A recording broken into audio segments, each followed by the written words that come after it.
Tier 3 rice hat. I'm telling you, your life will change. You think you can survive Filthy Frank when he's wearing that rice hat? No. No, you cannot. Welcome to the rice fields, motherfucker. A lot happened in the last 3 sessions.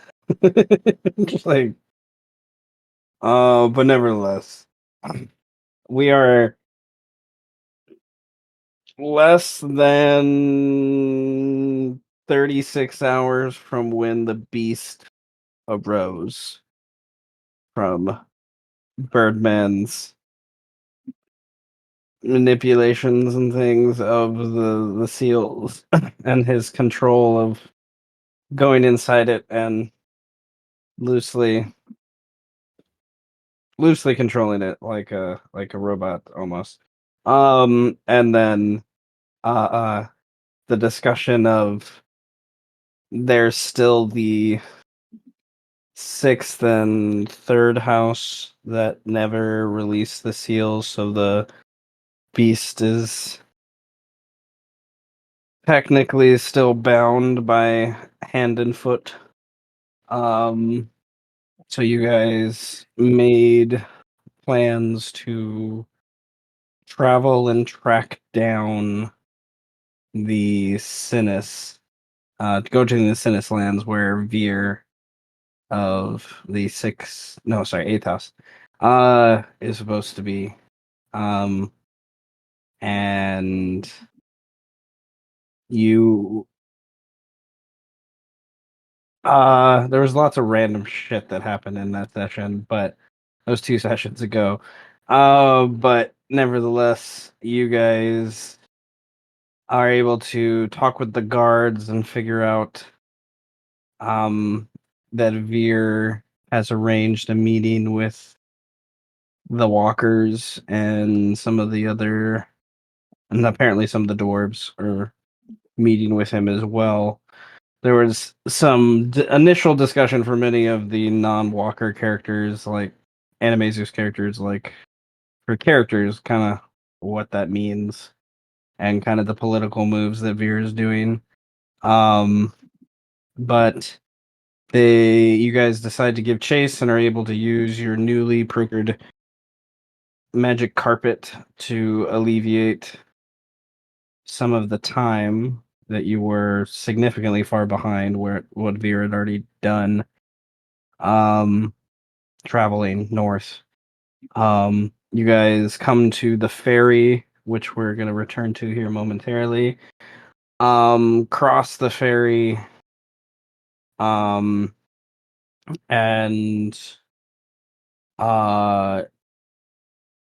then it's like 8 hours on your of travel almost, with the carpet, where you guys kind of rested during the day, and then Birdman is taking time to kind of scout off, and he in one of those things he finds this campsite that has eighth house sigils on some of the tents. And when he gets closer to kind of investigate that, he notices a large beast hiding in the water near this dwarven camp, and is able to find a very lost, confused, scared baby Tarask that you guys have named Xanathar. And he's able to see that the walkers are indeed there, and there's some patrols, and they're harvesting other Tarask carcasses that mostly the dwarves are, that are with Veer, apparently. You didn't see Veer himself, but you did see, like, 8th House stuff, assuming he was there. And the dwarves are harvesting these 3 other carcasses of Tarask that they've obviously slain, and, being tired himself by that point, it's like late in the evening. He takes the creature, like a lost little bear, and brings him back to the camp where the others have been resting, traveling, kind of finally stopping for like a actual rest itself, I guess. And the stomping of the baby Tarrasque awakes those that were still resting, other than Callie, and there's a large discussion of whatever this means, and the Tenebris summons some cats. Uh, one he actually rolls to summon Ruckus! the giant house cat that curls around him and forces himself to take a rest, and the others. Birdman's basically turned into a pillow eventually in the conversation by the baby Tarrasque himself, and Amu's trying to keep everyone oriented towards like, hey, why we're here, Vear.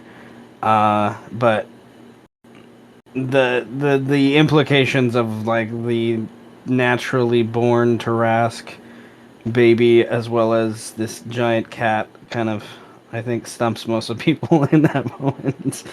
And there's kind of this judge of like, nature is gonna figure out what's going on.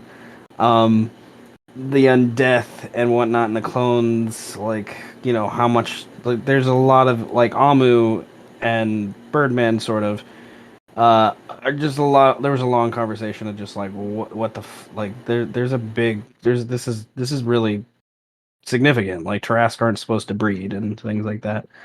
And there was discussions of Dick the Ripper and kind of what that represented, I think, a little bit too. But Birdman's raiment, what we've affectionately started to call the skin quilt, um, now hugs and cuddles with the baby Tarrasque, and uh, there's Tenebris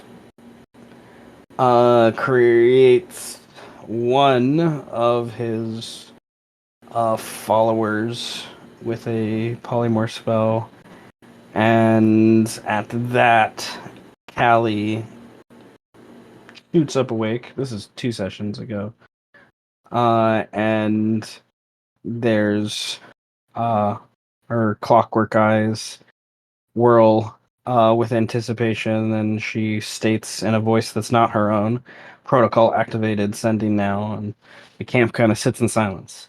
Last session, we picked up with Callie's voice echoing, and then there were 9 flashes of light around you all as these small golden metallic plated kind of one-eyed constructs teleport into the area, hover off the ground, have these um, tiny little swords and magical projections and things they were doing. Callie recognizes this from her past as arbiters from her one of her homes of her past, I should say, the Mechanus, and um, there's like a scan into her brain now, to where she can't like move for a while, and they're like downloading information from her, so to speak. And uh,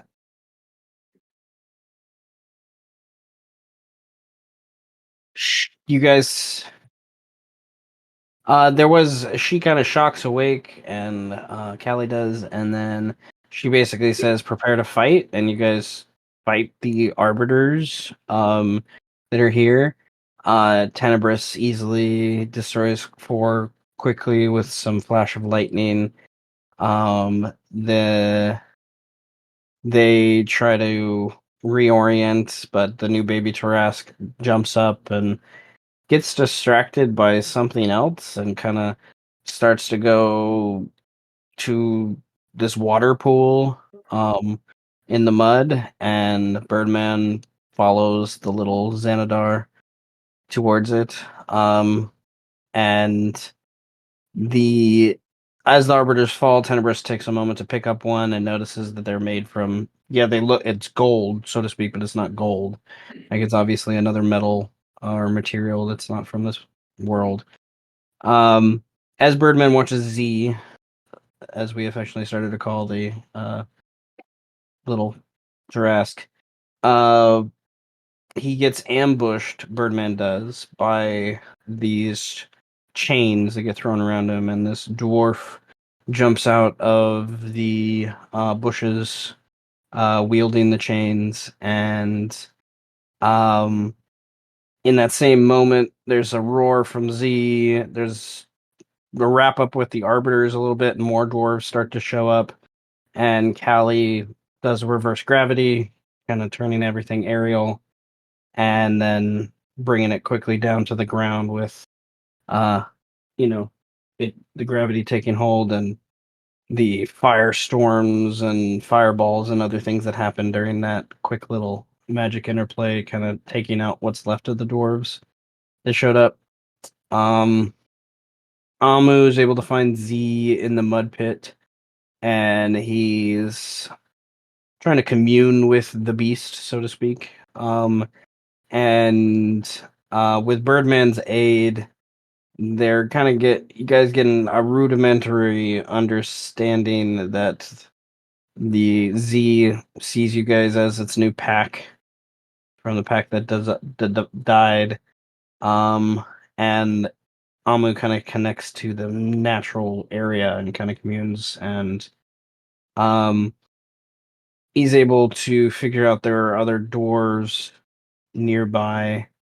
Um and he turns into an eagle, kind of finds this abandoned camp, um and group heading north by northwest, another heads kind of east, and it's obviously Veer's areas. Like, they got wind or heard what happened in the fight, and they like immediately, broke camp and started to head in separate directions. And you guys make the choice to head to the ferry instead of the group heading, that's heading more back west instead of the group that's heading more east.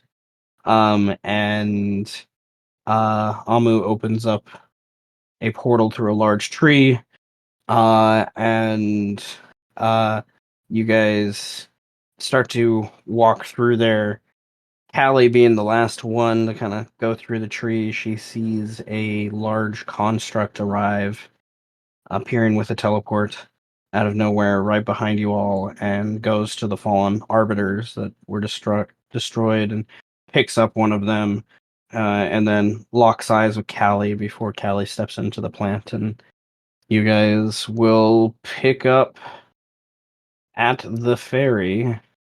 You guys will have waited for a few hours before the arrival because of your teleport, before the arrival of the group. Um, so you would have opportunity for a short rest at the least if you haven't done so. Since last session. And that also is there anything you want to do in that, couple hours before the group you're trying to head off arrives, or do we want to just jump time to there? How many hours?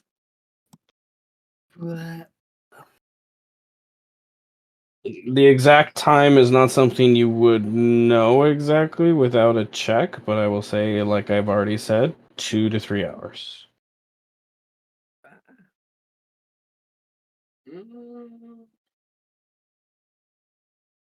Uh, That's not enough for a long rest.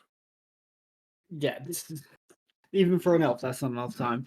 Yeah, I think but enough for a short rest so I can recuperate some spells. So definitely that. You all have time for a short rest, to be sure.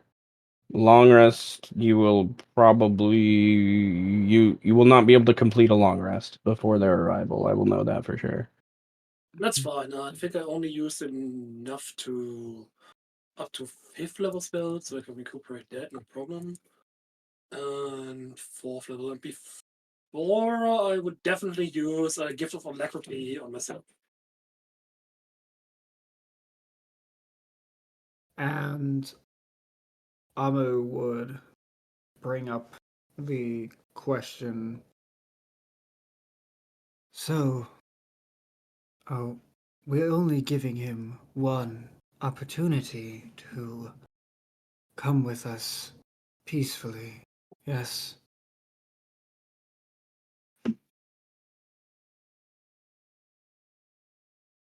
I think so. I mean, What's the fun in peaceful? we're hoping the hope is that we don't have to kill anybody, but it's not off the table, gentlemen. Let's just say, yeah, let's just leave it at that. I am an amicable person. I'd like to think we're all amicable. He Almost says as he eyes looks at at Tenebris. the Tarask. Hey, I didn't say I would initiate. I'm just asking what a fun and peaceful solution is. It's giving him only one chance, which is more than I can say for others.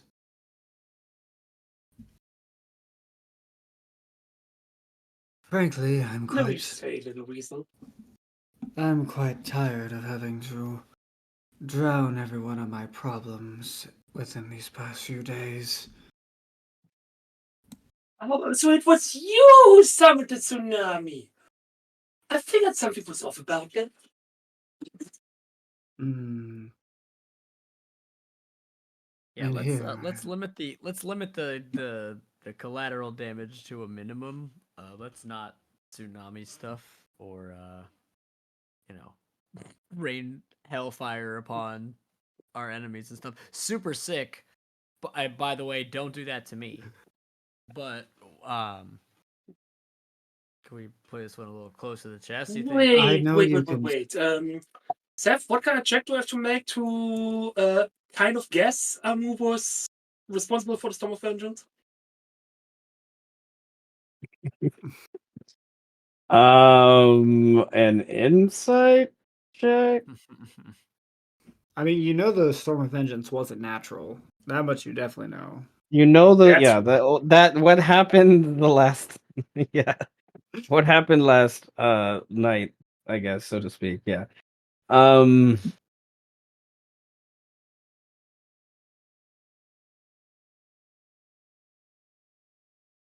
I guess you could likely assume it was Amu, but you,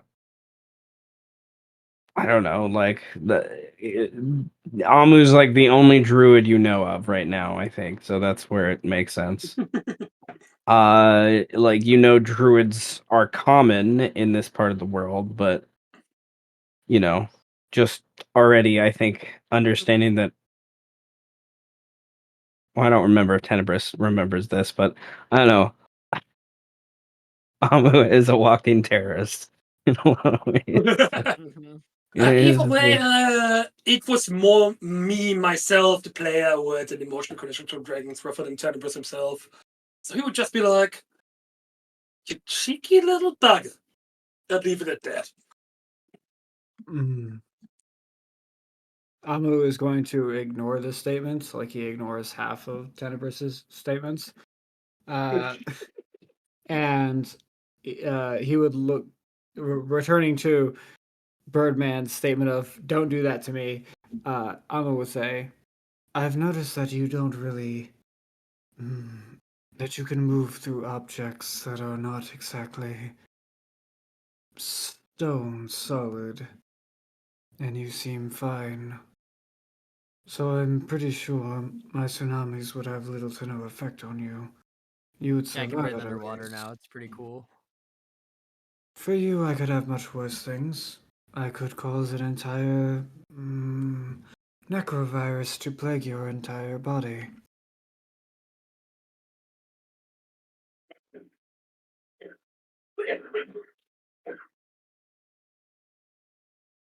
So hit me with it. I'm not going to take that seriously, even if you are asking me. Come on, dude. I want to know, what does a necrovirus feel like? I can't die, right? Are you serious right now? Well, it wouldn't be immediate death. It could be. Uh, Birdman, Let's not Con- test this con- theory right now, alright? Oh man. Maybe after we dealt with the whole city going to shit vibe. Yeah, don't necrovirus me, bro. Um. Okay. So he's scary, guys. Io has gone to the water's edge. And he, makes his voice travel behind him, so he's like yelling back to you guys almost, but he's not looking back towards you all. He still looks at the water. Do we want to get to the other side or take control of the boat itself, or are we just waiting for them here? They have to come here no matter what, right? We have to take the boat back. So We don't have to I don't take think the the boat weasel back. needs water to summon a tsunami, does he? No, I don't. Well, we are making an assumption there that they are going to travel back south. They may decide to continue on north or west, and then we're on the other side of the river from them. I No, am a capable swimmer, but the maybe. Sinner's God particularly said that Vear stated he would return. That is what I'm operating on, at least. Well then. Are we ambushing? Or are we claiming the ferry for our own fate? As I've stated, amicable, and at least one attempt for peace. So, no ambush is necessary. Unless, well, I'm not in control of everyone else. So, do whatever you will.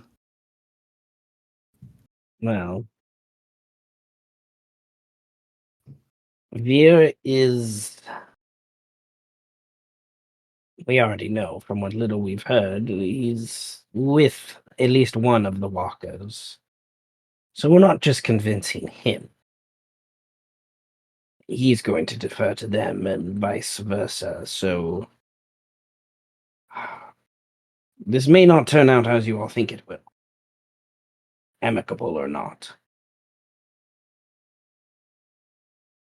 I was prepared to kill him when we left the city.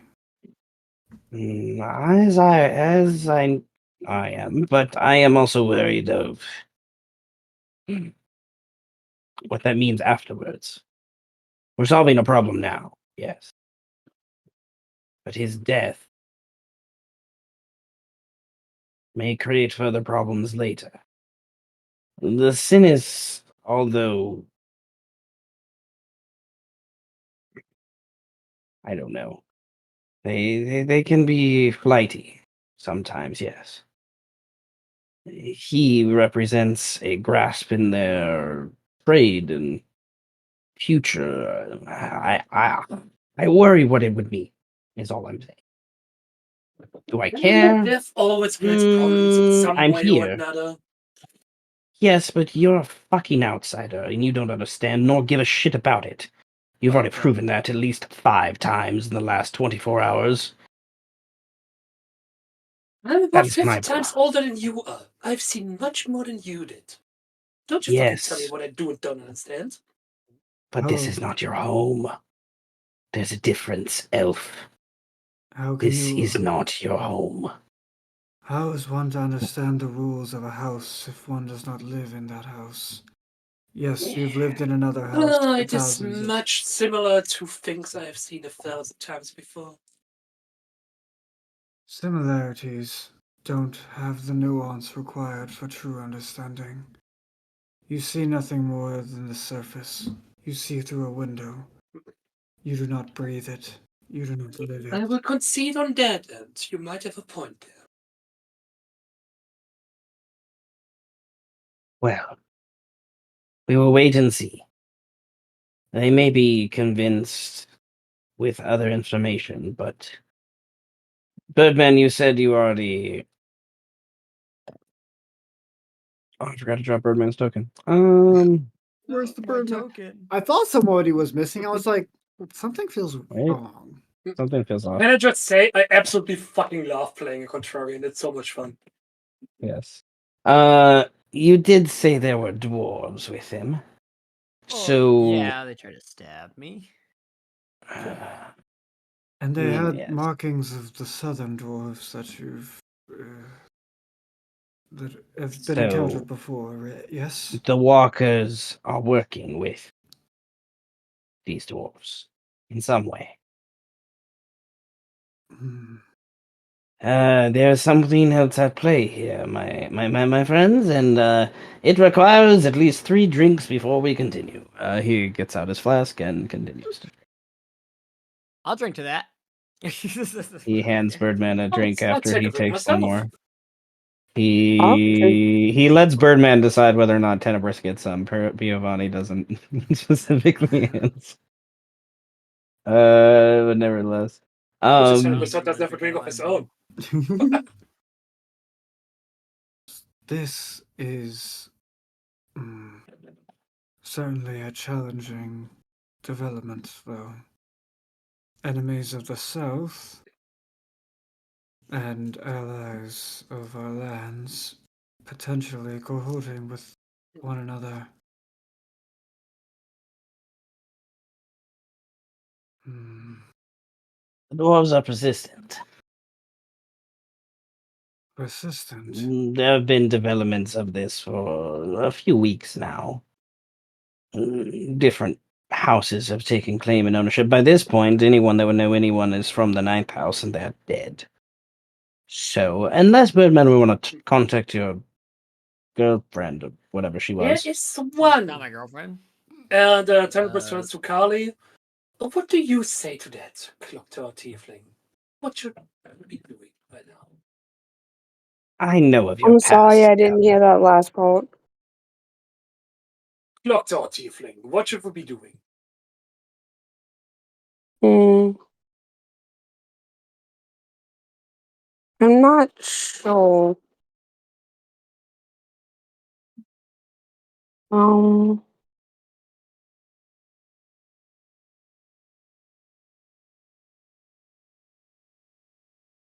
I'm sorry. Um. There's no I hate need. when this happens. My mind literally just went blank. I mean, I'm not even going to no, mention the amount of times that happened to me, so I don't mean, even worry about it. yeah, there's no, don't stress over it. I mean, I don't know what Kali could even possibly think of in this I moment. just wanted to include you. I'll be honest.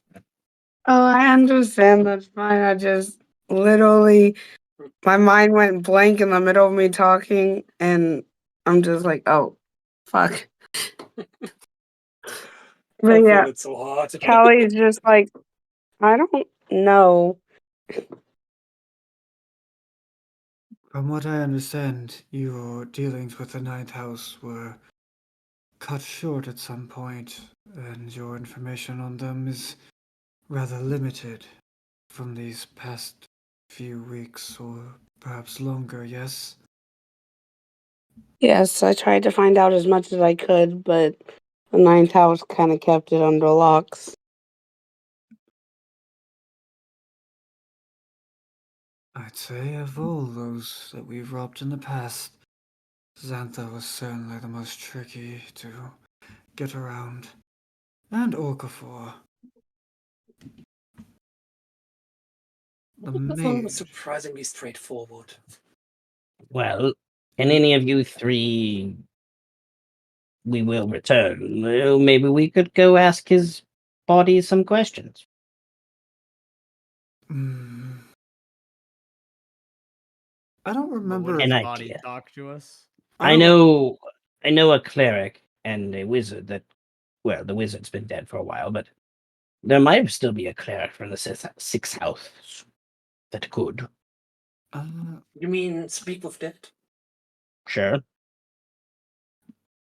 Whom are we talking about here? Okafor, Zenithar, There are a lot of dead people. We might need answers. Well, from my understanding, Orgafor is trapped within your tower that no longer exists. I still have an So arm of him if you need it. You that need is the not something head. that can speak. If I remember correctly, yes, you need the Bitch, head. it's magic. It's a That- body part. It would work. That's not how magic That's works. not the. Now I'm just picturing that the arm. It's a How- it's like a like- sock It's like- puppet. It's a sock puppet. Dude, yeah. It's Yeah. gestures. It's like, not the some Addams misinterpreted Family Star hand. Code shit. Like Winner West Hand would have had a mouth before. It's literally a thing from Adam's Family. Yeah, it's the fucking the head. P- That's P.O. the sh- first thing I thought of. I was like, P.O. oh, man, he's walking shrugs. around. P.O. shrugs and then jumps on the rope and begins balancing on the rope as he waits. Well, perhaps your friends of the who left the city some time ago, Birdman, might have more information from their travels. Should we get a chance to ever meet them sometime soon. Although that doesn't seem like something we can fully rely on. But it is an option nonetheless. Yeah. I hope they're alright. Haven't heard from him in a while, Birdman, right? No. No, I have not. We're still like a few evenings away from the Yeah. inevitable sending. The foreshadowing is killing me. So, I just can't wait to see what Birdman's in the No. middle of No, I have to not. when that happens. Oh god. Because goodness, all right. Because you guys, you're at the point where you've been away from the city long enough that things have happened. Guaranteed. It's like two nights left, I think. I think that Yeah. was the time.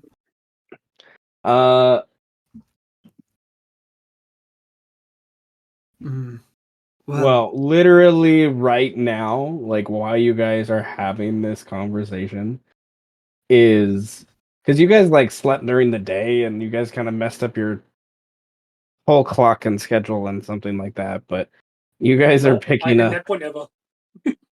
Well, that's not the Not point all I'm of trying us to make. can. But thank you. That's not at all the point I'm trying to make. But nevertheless, like you guys, it's like 1 a.m. in the morning right I'm now still of the opinion that Birdman while should you're be having this speaking. conversation. So, which is literally like the fight in the prismatic sphere is ending right about now. Like God. with like your assassination of the leadership and things, and yeah, that you guys do in the Wait, at the forward camp. That's The face against the firewall. Oh no, that's one more day. Sorry, bad Yeah. math. yeah. That's like you guys are prepping for that today. Like literally, Eros and them are like prepping for the assassination thing, and Yeah. like hot, yeah, right now, yeah. Engagement. It's like we That's so good. I remember those episodes are up, so we can always cross reference. Yeah. I made sure to get those ones up. But okay. I would say, no matter the case, we have to still deal with the information at hand. What we do know is this: the dwarves do not have the most favorable opinions for our people, and any siding with them is bound to be misguided in some way, shape, or form. It may just be the one and only thing our people have in common. As a representative of both parties, I don't think our peoples have anything in common. My physiology is literally clashing with my my sense of culture. No, Tenebris is correct on this. That trusting these southern dwarves is a mistake. While I do not know any of the walkers personally, outside of a very select few, walkers do not stick to any one particular set of morality, since it is based off of the individual cultures that they originate from. So often there can be clashing ideals, but we've managed to settle things peacefully for the past millennia or so. But that was with very little outsider influence. I can only imagine what happens when others begin to taint our views.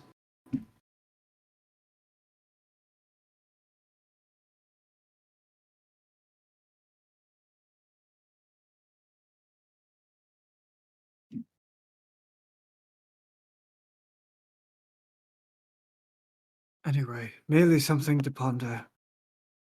For now, we must merely wait. I will,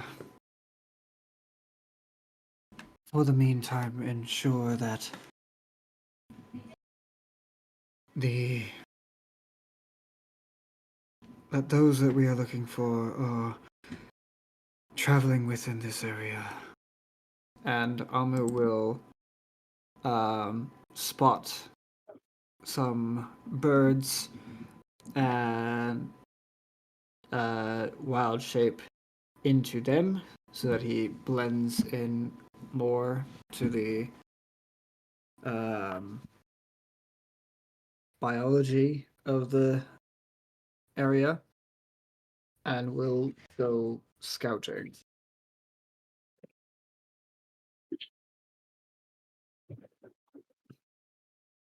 Should I use survival or perception? Um, I would also like to do the same thing, but not turn into a bird. You are the bird. Yeah. you are the You were once a bird. I think I'm still that same old bird. You can take the man out of the bird, but you Uh, can't take the bird out of the man. Amen. I want to say survival because you guys don't actually know where they are. You kind of know the direction they're in, but I can see perception too, so you can choose either one. Hmm.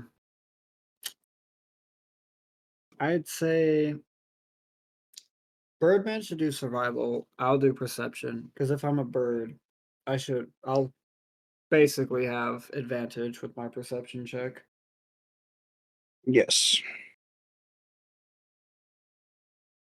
And Birdman's a ranger, so Yeah, so Like, and Birdman, of course, the terrain yes. issues. But, he does have a plus 15 to his survival. So, I also travel over difficult terrain very quickly.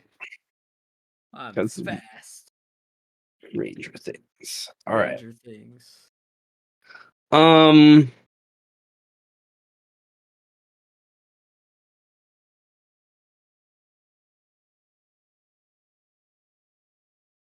how do I disseminate the information?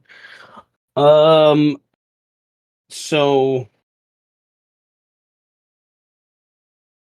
I can definitely see the druid getting quite a bit of a head start and using the river itself as their highway, if you will. Um, the you would begin to head east back towards where you guys were, but a few hours ago.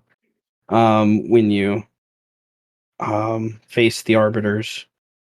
Birdman, I would imagine the bird the druid Almu would hug a little more of the northern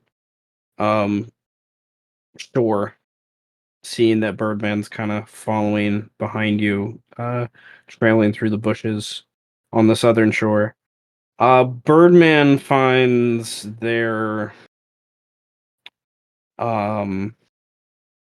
a camp within 30 minutes or so of him traveling that would be your best understanding, like where the dwarves camped before they met up with Veer, and maybe even had south one of their camps in the last couple days, it seems. Confirming stuff you've already known about, that you have nine, carvings, maybe a little piece of leather or something that hints towards a sigil that is obviously not dwarves of the north, and um kind of follow their trail, I guess, that led them here, and they they've obviously been on the road a while, the dwarves that are with Veer. Like, this is something that was a recent thing. They've been avoiding, as best you can tell, um like major roads and things like that. They've been traveling in the wilds, as best you can tell, with things. But Amu being over the river, you find a after an hour or so, I imagine, of flying, you find a duo, somewhat unlikely duo of travelers. Your gut tells you that they're probably the duo scouting pair, if you will, of the group you're looking for proper. Unlikely duo because one is obviously a dwarf. You can clearly see his like whitish beard even in the starlight, as they take a moment to take a breather on the edge of the river. Comes up next to him is an Animaesus, one you don't see very often, but a cousin, if you will, to you. They are the raccoon people. They're the Lotor is what they're called.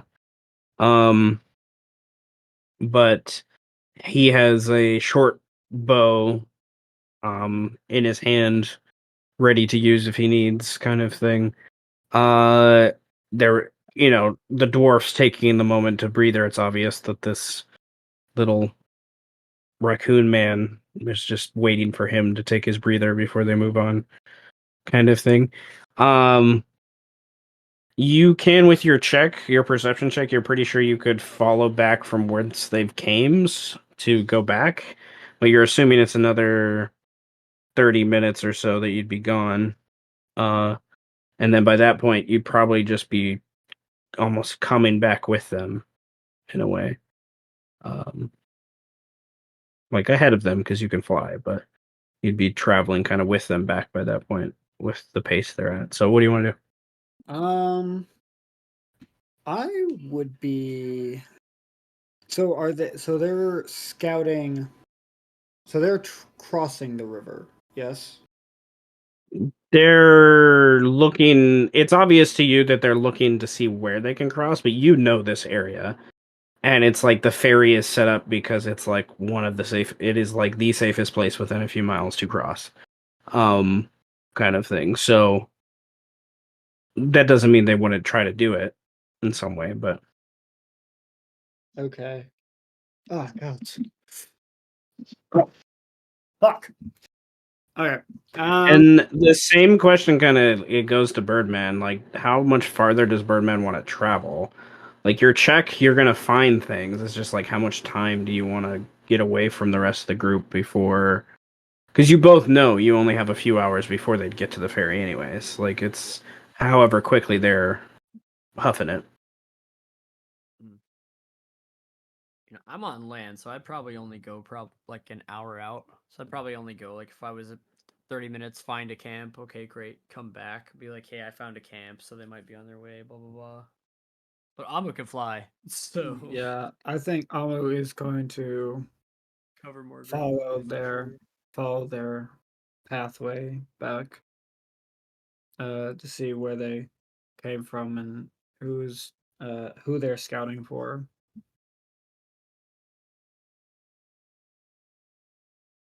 Okay. So I guess I'm just watching birds. You guys come back with your survival.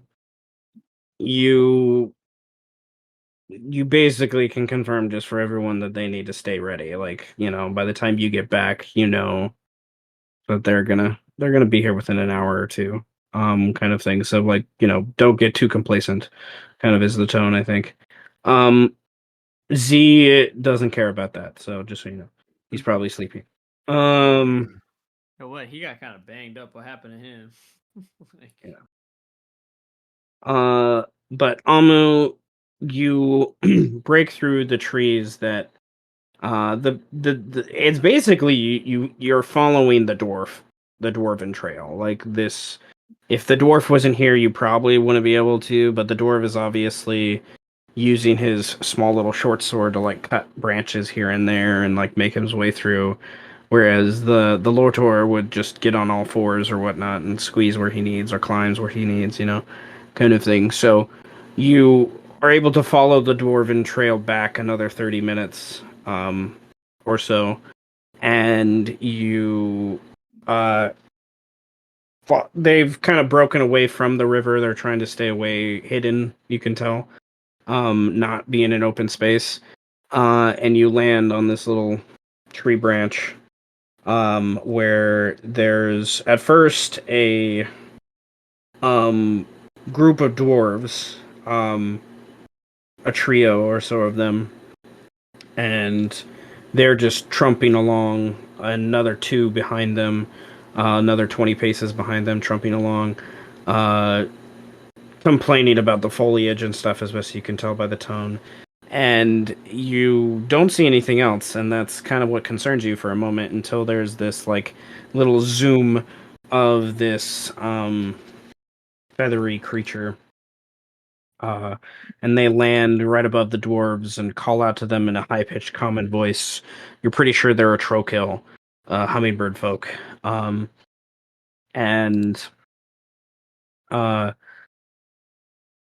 saying something to the effect about they're going to go check on the scouts and they'll be back here in a few minutes.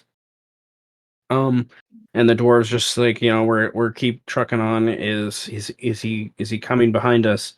Yeah, he's coming, but there was an argument that he and Grary got into, and the dwarf kind of shrugs like he doesn't give a shit, and the hummingbird kind of flutters off to go back to where you were, sort of, and you hop off the branch and fly further back a couple more minutes, and you find a Vear with another dwarf and a porcupine person, as best you can tell, with how they're kind of moving through the trees. And his Veer's personal guard, Aether, the um, hawk person, that kind of is fluttering from branch to branch, or kind of just keeping an eye out for things. You lock eyes with the bird once. He doesn't seem to notice, other than you're a bird kind of on a branch, just watching what they're doing. For the immediate moment, they're making slow time. But you can see that the dwarf and Veer and the porcupine, they have an extra set of bags or something that they're kind of dragging through and huffing and puffing along. Your spidey sense, so to speak, thinks that there's someone else around, watching you, or there's another pair of set of eyes or something. But I don't know. You have a feeling, but you're in the forest and there's animals all around and whatnot. So the basic summation is if you come out of your wild shape, someone's gonna see you, other than as a bird. Like it's quite obvious. Though there's walkers are known to employ druids, so you're kind of getting the impression there might be another druid around here somewhere. Mm, So what do you do? okay.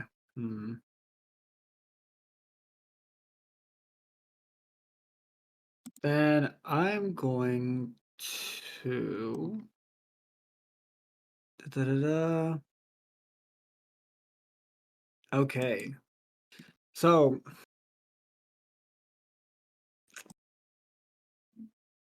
here, this is a question. If because of my beast spells, I can cast any spell that does not require material components while in wild shape. Is there a visual effect that occurs? Like, I mean, it would depend on the spell, I guess, but like, if I casted Speak with Plants, for instance, would there be anything that would tip anybody off if they were looking directly at me while I casted the spell? Like, would I need to like do like a sleight of hand check to, or something, or a stealth check to like not showcase that I'm casting magic?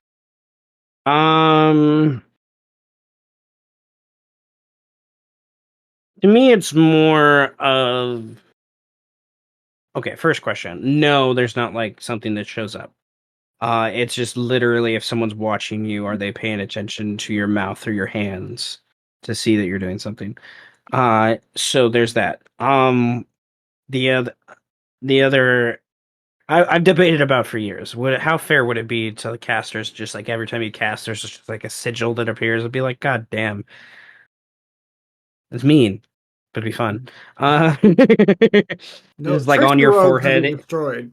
Trickster robes Yeah, would never exist, I guess. yeah. Nevertheless, so there's that question. The other part to it is, although I think people are like watching you, I think it's more of like a stealth check or even maybe an animal handling or performance check to like behave in a way that doesn't draw attention to you. Is more of like as you do this. It's not necessarily hiding the spell, it's more hiding your behavior, is kind of how I see it. So it doesn't like, oh, that bird, what is that bird? Why is it pecking upside down on the tree?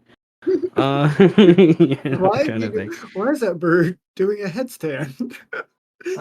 Yeah. Okay. Then I'm going to fly, like, I'm going to fly just out of sight of the individuals that I'm aware of then. And I will just cast Speak with Plants. And again, I ignore um, verbal and semantic um, requirements for spells. And I'm also assuming that I don't, I can just, I don't need to like swap back to my normal form to communicate because I'm literally using magic to communicate.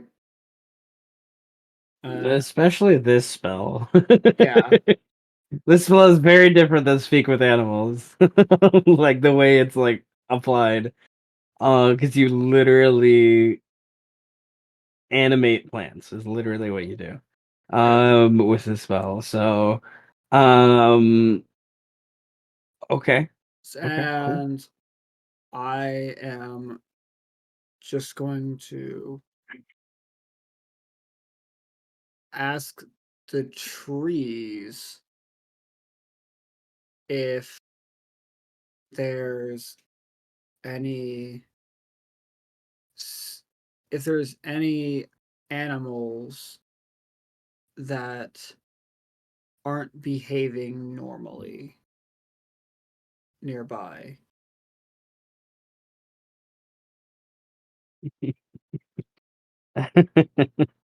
I think a very begrudging old broken down oak would respond first. You mean other than you? Like, yes, other than me. I tweet, yes, other than me. I thought that was implied. Oh.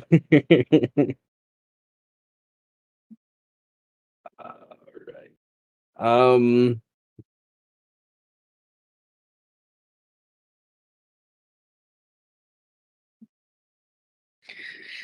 I imagine there's a pause, as the trees sense, if you will, like try to make understanding of what they feel in this new form as they exist for these 10 minutes. Sentient and aware, more than they ever have been. There's I guess my question is how far away are you from the group that's traveling, like, to do this? Because the trees themselves can make noise and stuff now. Yeah. That's all like, holy shit, what is happening? It would probably. I think where I would specifically have gone would be, at least 100 feet back where they were walking from.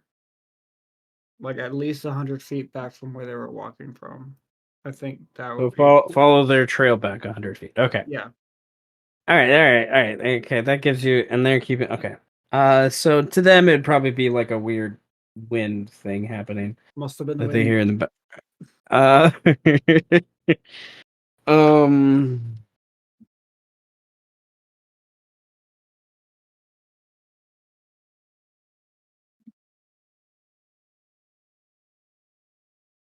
Okay.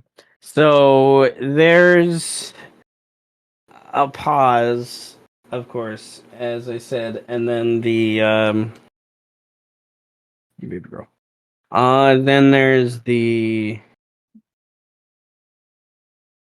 I don't know, one of the trees near you kind of creaks in the wind, and through that creak you hear this kind of female voice talk in common, sure. That there are creatures of all shapes and sizes that have been traveling through these last few hours. Some we can't even explain exactly what they are. But we do know a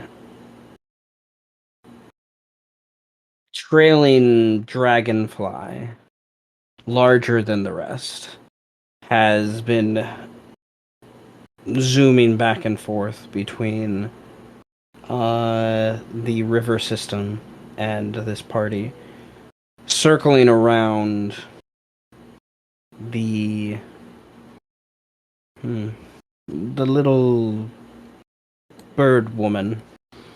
She has come to speak to us a few times, but in more subtle ways than what you have asked of us today. They are trying to avoid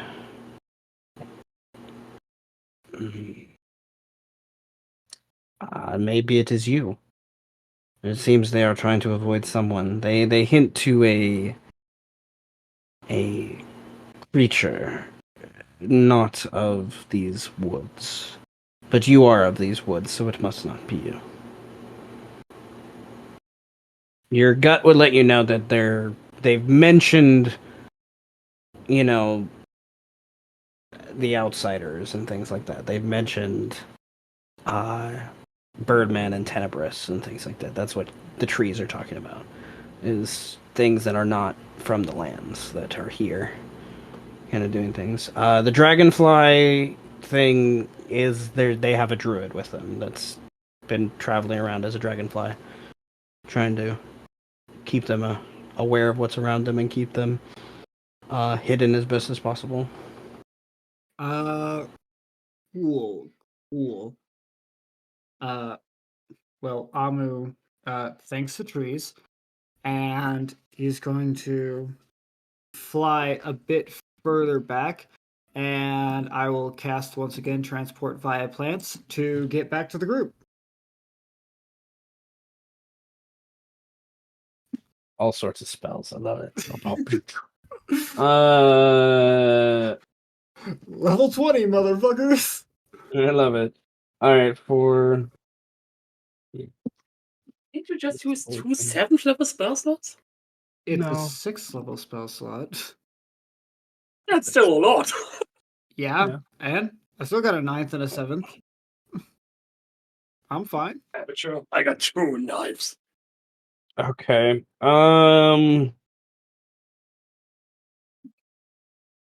Mostly an interest of keeping the ball rolling, but also an interest of the role play and other things. Everyone get an inspiration point.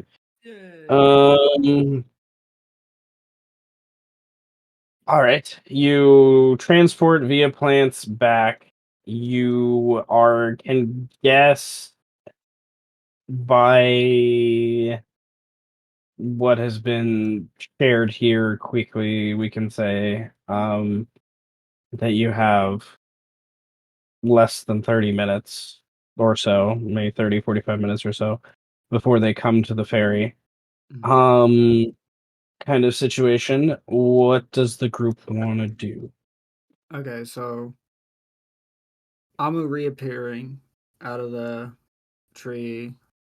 Birdman gives his information.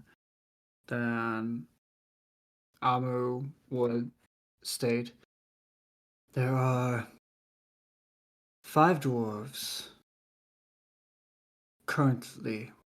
I should mention, Vear is making his way towards the river.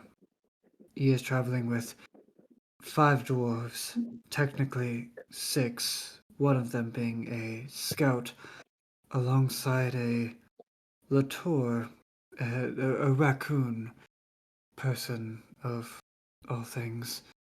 Distant cousins, don't really get to see them much, as well as traveling with his personal guard, a I his name escapes me, as well as traveling with a porcupine man, a troquill, and a druid, currently masquerading as a rather large dragonfly.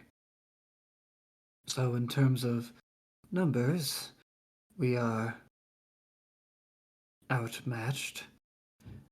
In terms of skill, I cannot quite say.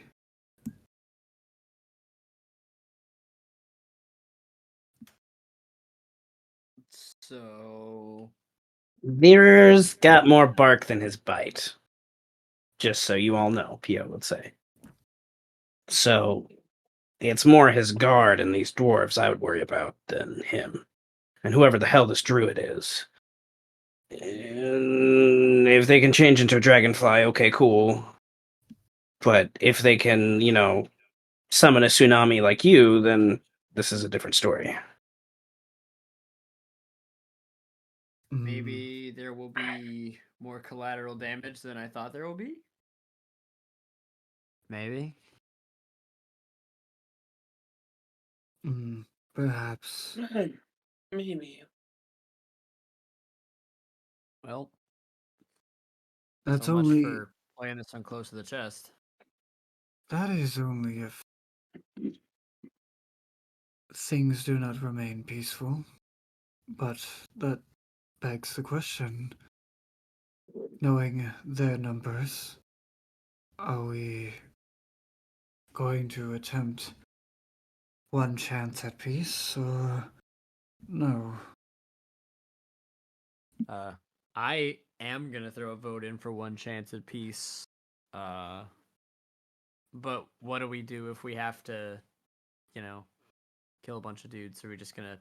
Do you guys think you guys can take a bunch of dudes? I mean, I got your back, but We can always disguise ourselves if need be.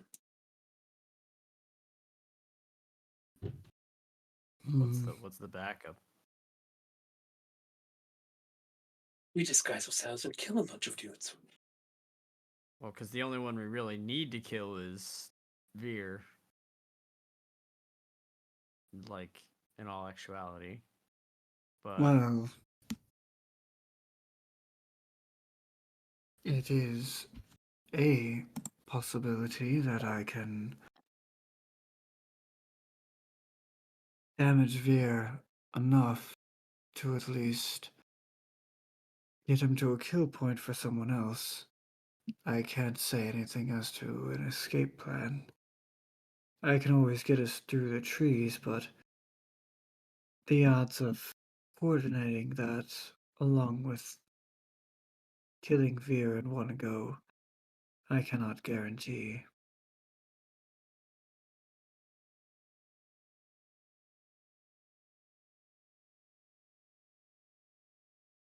If we fight, it's likely going to have to be a true fight to the death once again. Why do we plan this so much anyway? It's going to end up in a fight either way, isn't it? You know it, I know it, everybody knows it. That depends on Veer's answer. I am open for peaceful discussions, as I've said. As long as Then he's give him willing. the option for a peaceful discussion. If he declines, we strike. As long as There is no need to make it so difficult. As long as he agrees to relinquish his bind, then there will be no need for bloodshed. That is all I seek.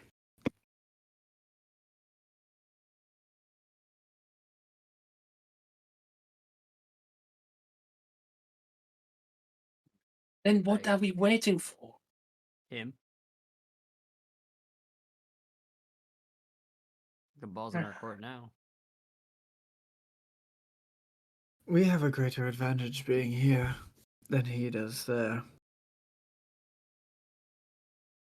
We know he's coming. I'd rather us have this slight bit of an advantage, being able to cut him off. We are still resting. He is not. At least we have that in our favor.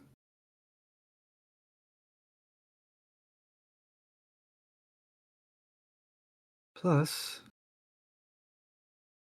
not as many trees to set fire to, which I more prefer at this moment.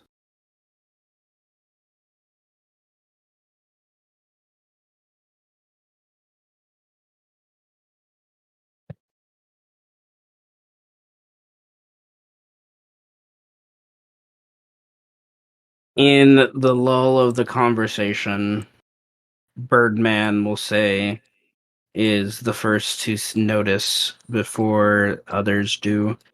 As his passive is the highest. There is a little flutter of wings that zooms and zips around the little hut on the other side that can be used by travelers to rest. And it stops, and the iridescent wings,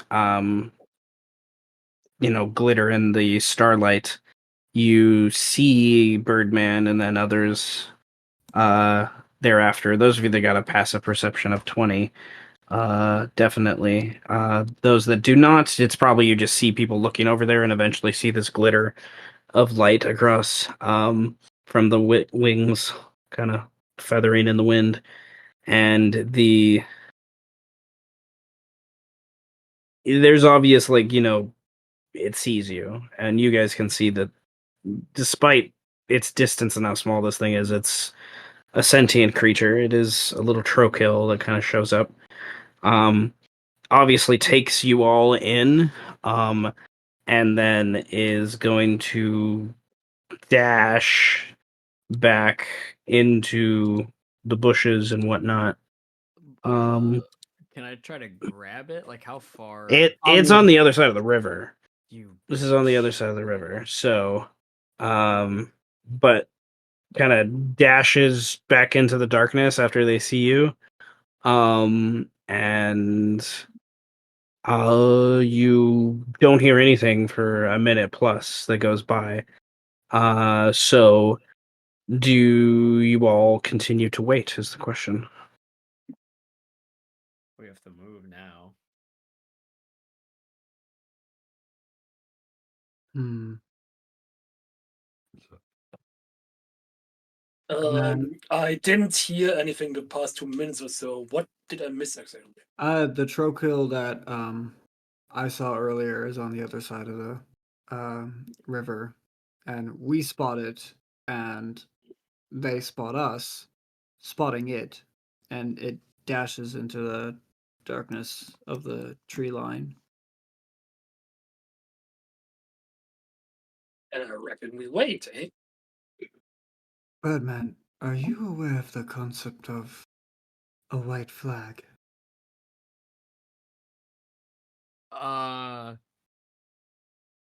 You're saying we're gonna commit Can war I? crimes?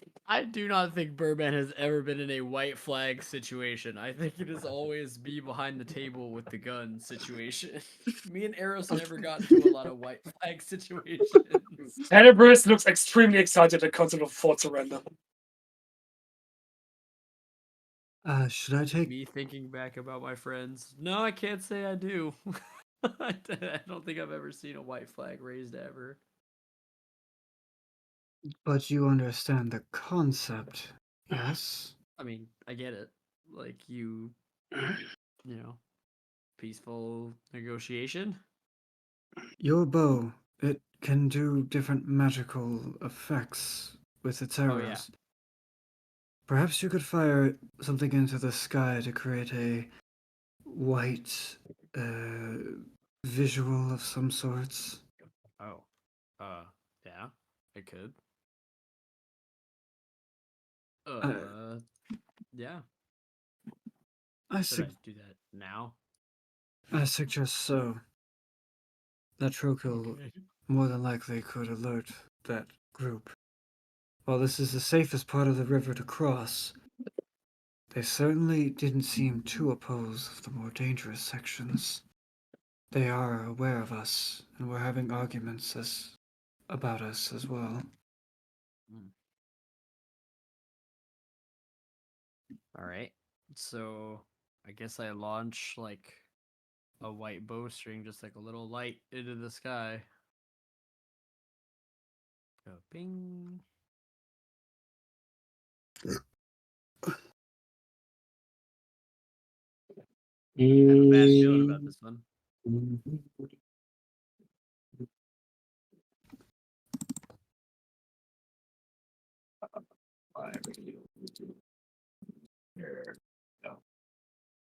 Um,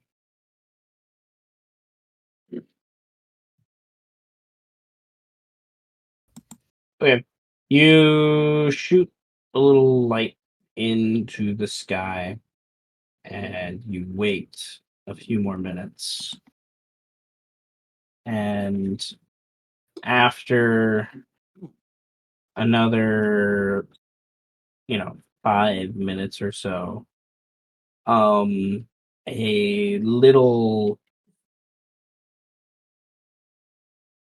toad kind of hops in front of you, Birdman, and then that toad changes form into the little Trokill person, and they are hovering about 10 feet away from you on the water's edge.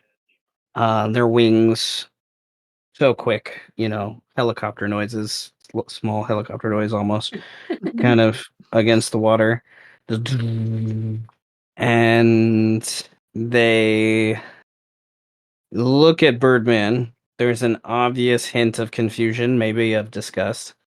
They see Xanathar back there rolling over, half asleep. Confusion sets in even more.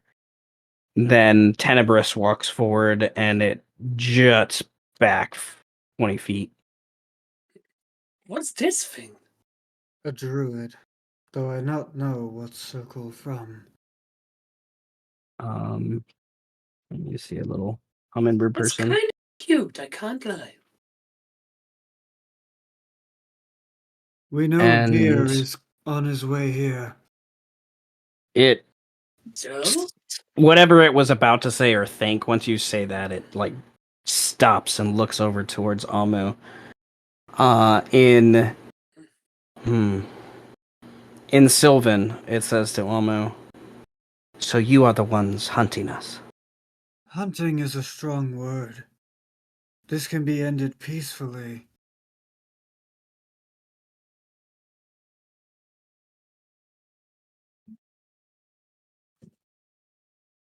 It stops and is obviously thinking on whether or not it can even say anything, and it looks towards the others and looks back towards Amu and continues to say in Sylvan, "It does not look like it will end in much more than hate. The city is destroyed, yes? It's mostly evacuated. But yes, its destruction is undergoing. We thought we had more time." We would have had those other lords kept their word and waited for that time. Vear would have been there. Well, He is beyond distraught. he left no word of him leaving. Nor should he have to. This was a cooperative effort. Of course he has to. He would have returned. And now outsiders are deciding the fate yet again of the lands. Hey, I don't know what you're talking about. They're still speaking in Sylvan. Hi. My name is Birdman. Hi, I'm I Tenebris. actually don't speak Sylvan, so now I'm speaking in common. Hi. Yeah. Hi. My name is Birdman. I'm a former lawyer of the city. Hi. You might have heard of me, maybe not. Veer definitely has. I am now an emissary. I am the assistant manager to the assistant manager. Sometimes they call me the Shadow Beast, I think. And I really need that word back. So All we want is for Veer to peacefully transfer the word of power, and no one needs to get hurt. yeah, he can go. It's fine. Nobody needs to die. Nobody needs to Enough There blood. is one issue with this. He must return to the city. Well, yeah. And upon his return, there is not one of you that could promise a safe escape afterwards. Says the river itself.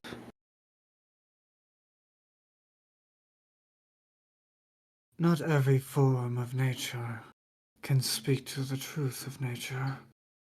They all have different parts, different perspectives. Can we promise that he won't get hurt? No. Can we promise that he'll survive? Yes.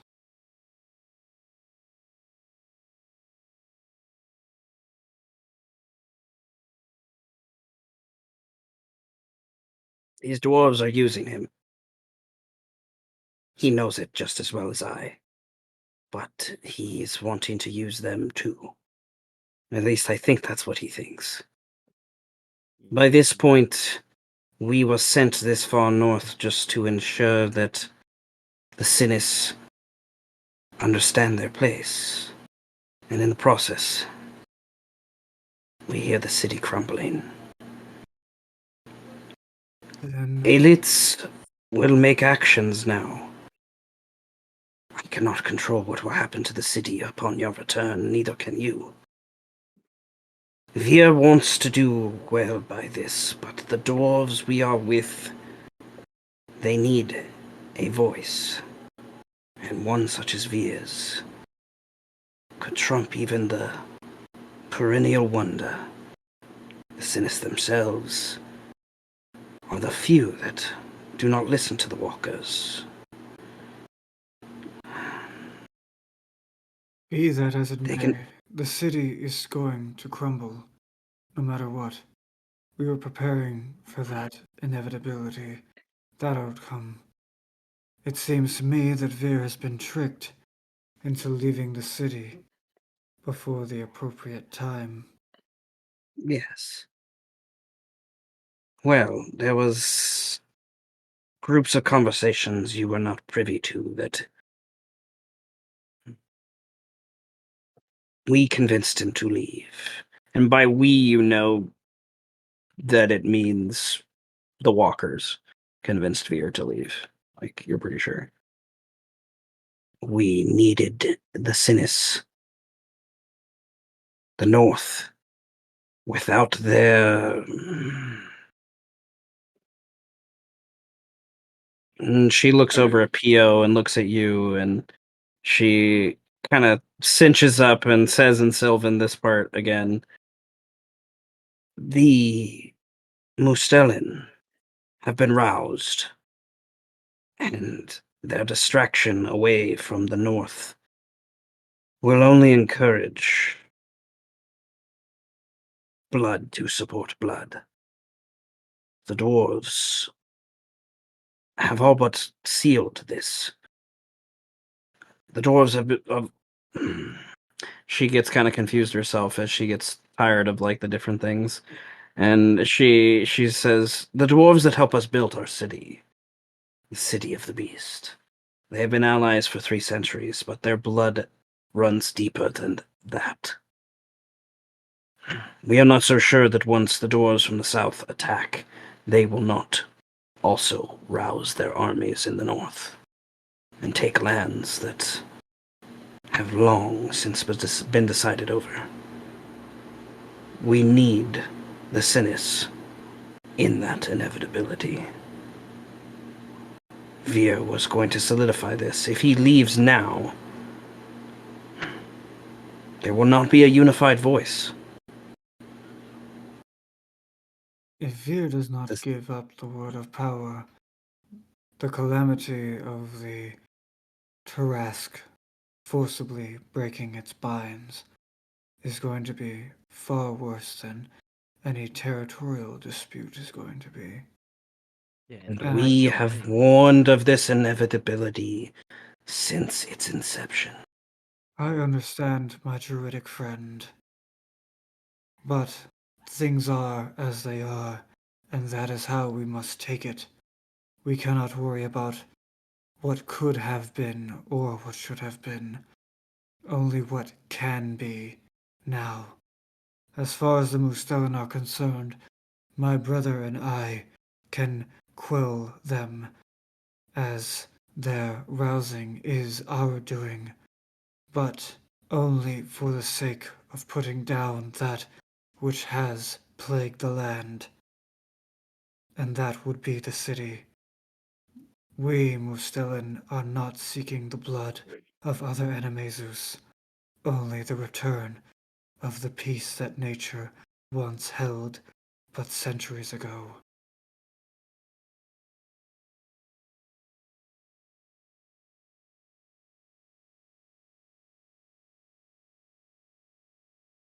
I will see what I can do. There's not much more I can promise. We The dwarves, he believes, are the diamond. I have tried to show him that the diamond is right in front of him.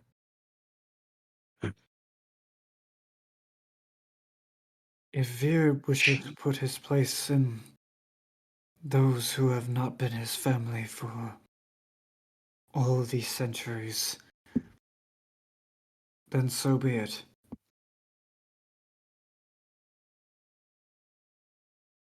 We are not as many nor as strong as we used to be. No, the Drow saw to that. you can't help but notice when you say that she does look at Tenebris, even though Tenebris isn't a drow. He fucking looks like one. So it's just like I am much can't- paler than a drow. Thank you very much. but still. You gotta look at you gotta look at the ears to really tell. Yeah. Nevertheless. I've been in high elf once. Once. She is going to zoom off back again over the water's edge to the other side. You by this point in the distance, similar to what I forgot to narrate earlier, but nevertheless, there would have been at least one torch with Veer's group as they travel through the night. You would now, all of you in the distance through the tree line, start to see that light kind of grope around the trees and bushes and stuff. But It's Seth, what? for combat purposes, I would still like to remind you I made Scorpions out of an object, not the second simulacrum. Well, I'm not changing that now, so that's what you're getting. Okay, I accept it. Like, I'm not like that's yeah. Like, I already know. That means I can let go. Perfect. So the So we're seeing their torchlight through like the tree line. yeah, in good old Greed fashion, he interrupts my flow. I forget where I was going. It's what I do. Yeah. Nevertheless, yeah, the torchlight kind of stops abruptly from its kind of steady movement, where obviously this little Trokill has met up with the group Harper. There's like a bellowing noises, I imagine, that come from the dwarves speaking more than anyone else, because I imagine their voices just are louder on the whole. And there's a discussion, probably more along the lines of a debate going on about what's happening here. And I need to roll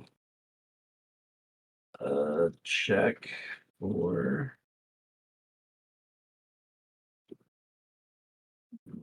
Vear and the main dwarf. Vear could yet be persuaded. The dwarves, on the other hand, should be our first targets should blows come.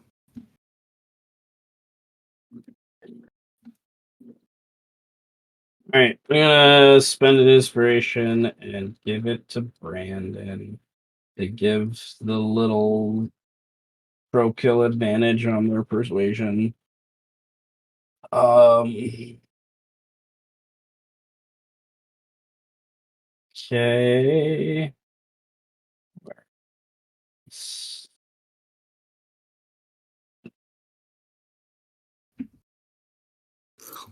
It would be that one.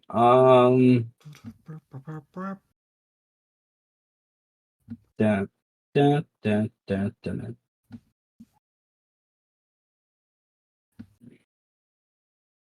Okay. There's a few minutes that go by and eventually quiets down. Doesn't erupt into any noises, so that's good. As far as you can tell. And after a few more moments, the torchlight kind of separates, if you will. Where there's one that stays more behind than the other. But they both kind of move forward in the process, I would say. And eventually out of the tree line, you see Veer and some other Animaesus with this one very large looking dwarf guy with him, kind of coming out in the front area, all kind of veering over to where you all are at, which I do imagine. I don't know if you guys would have any torchlight lit, but they would at least see the forms over there. And then behind them, um, trailing in a very militaristic, almost line, there is these group of dwarves that kind of follow in behind them. The Trokill flies over to the edge of the water as they come into the area and like raises their hand or waves at you. It's not quite clear. Their hand's pretty tiny. But an indication that, we're here, kind of thing. So what do you guys do? I guess I wave back. Amu looks at. They are not getting on the boat. Just saying, like, there's no indication that they're moving towards the boat. Amu is going to look at Birdman and we have the best chances of escaping via the water, you and I.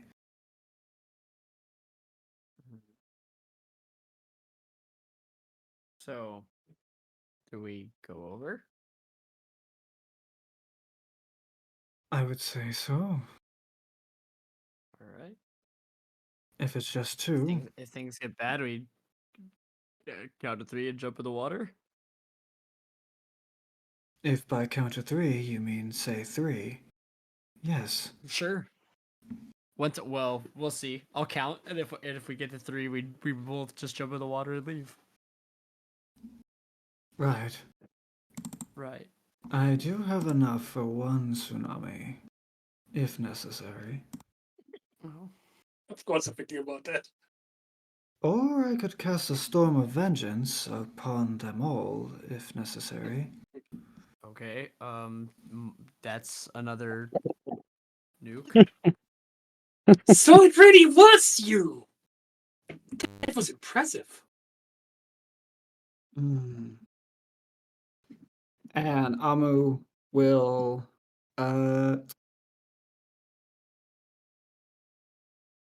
this rope could support Amu, couldn't it? Or no? Yeah. Okay, yeah, so Amu will climb along the rope then.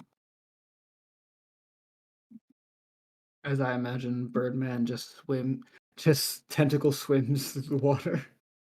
Yeah. I could also take the rope and look like a weird little spider thing. Yeah, you could do that too, technically. Though the That's rope could, terrifying, though. the rope could likely hold us both.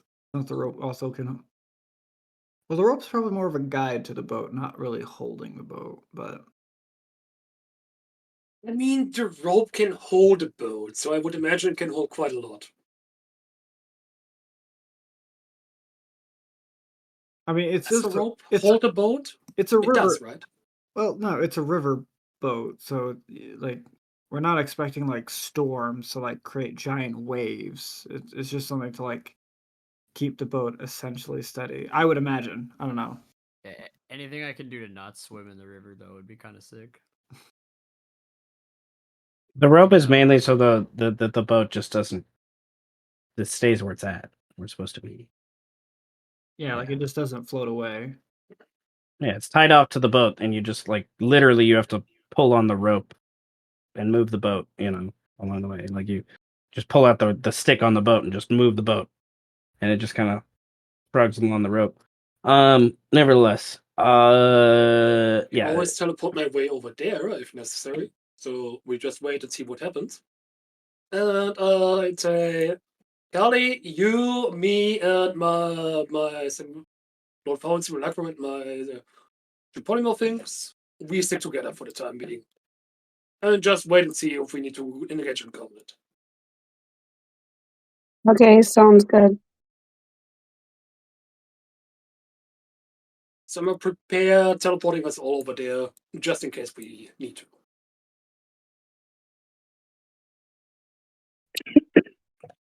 okay. I swim across.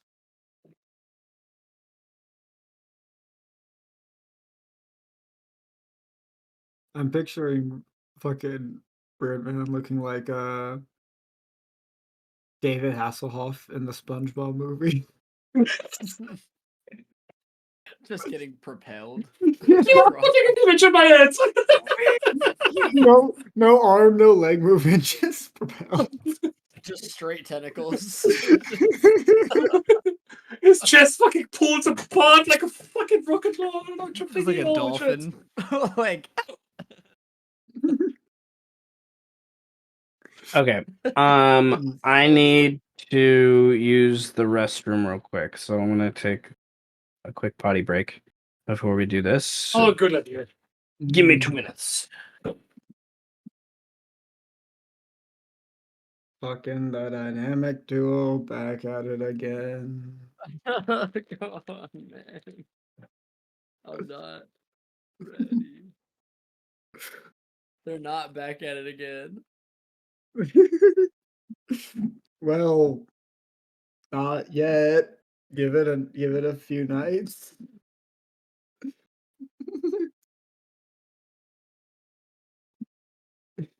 It's like- Imagine Birdman is like every time he's like talking alongside Amu. Like if he thinks back to Eros, he's just like, so this is what it's like to have someone sane negotiating on your side. Mhm. It was like Eros would just agree with anything unhinged that I say because I'm saying exactly what she's saying because I couldn't say anything myself. When you find out that you're the sane one in the dynamic duo, like, wait a minute. Wait. Wait a minute. Hold on. It's like That's not how it was supposed to go. it's like The you more wanna- sane of the two of you is the one that just picks up random objects and eats them off the floor. Yeah. Yep, That's girl, heads up. It's like you want to kick my ass? Oh, I'll pay you to kick my ass. I'd pay to see you do that. In fact, I'm going to kick my own ass first. Oh, you want to kick my ass? Okay. $200 says you kick my ass.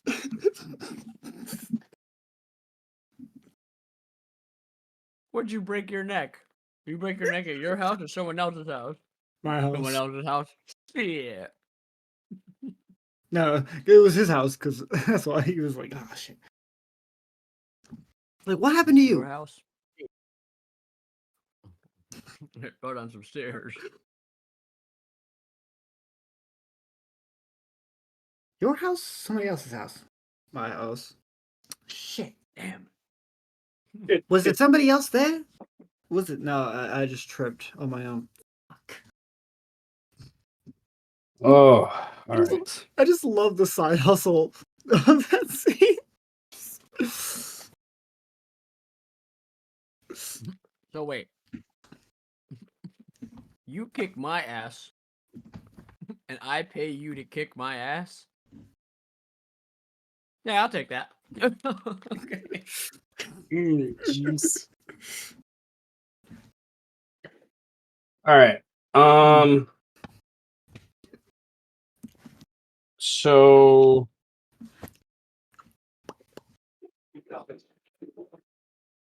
all right.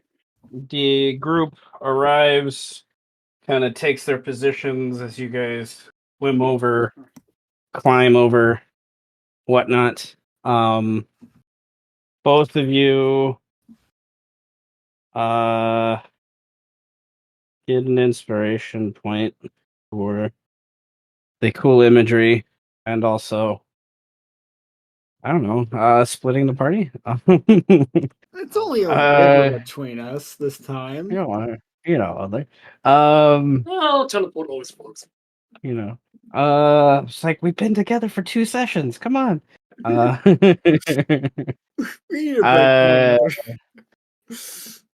Nevertheless, there is wariness, tension. Weapons are ready, drawn or not, they're ready. Like you can tell, people are waiting to see what this means. Amu, the Trokill, and Veer are looking at you with an intensity. Once Birdman comes in the picture, Veer just looks at Birdman from there on out. But the Trokill continues to look at Amu with that sense of understanding, druidic kind of thing. Like she's much more worried about you than Birdman, it seems.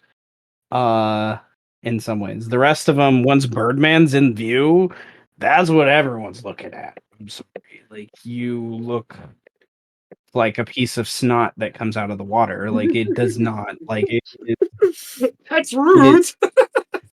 what like I'm sorry, Yeah. the skid quilt is not attractive in any No. way, shape, or form. It No. is intestines that have grown, on Kinda cute in you. its own way, though. But nevertheless, like there is a look of disgust from the dwarves, like all of them. One, you look like an elf. Two, you look like a magic thing growing from the earth and ground, and like, ugh.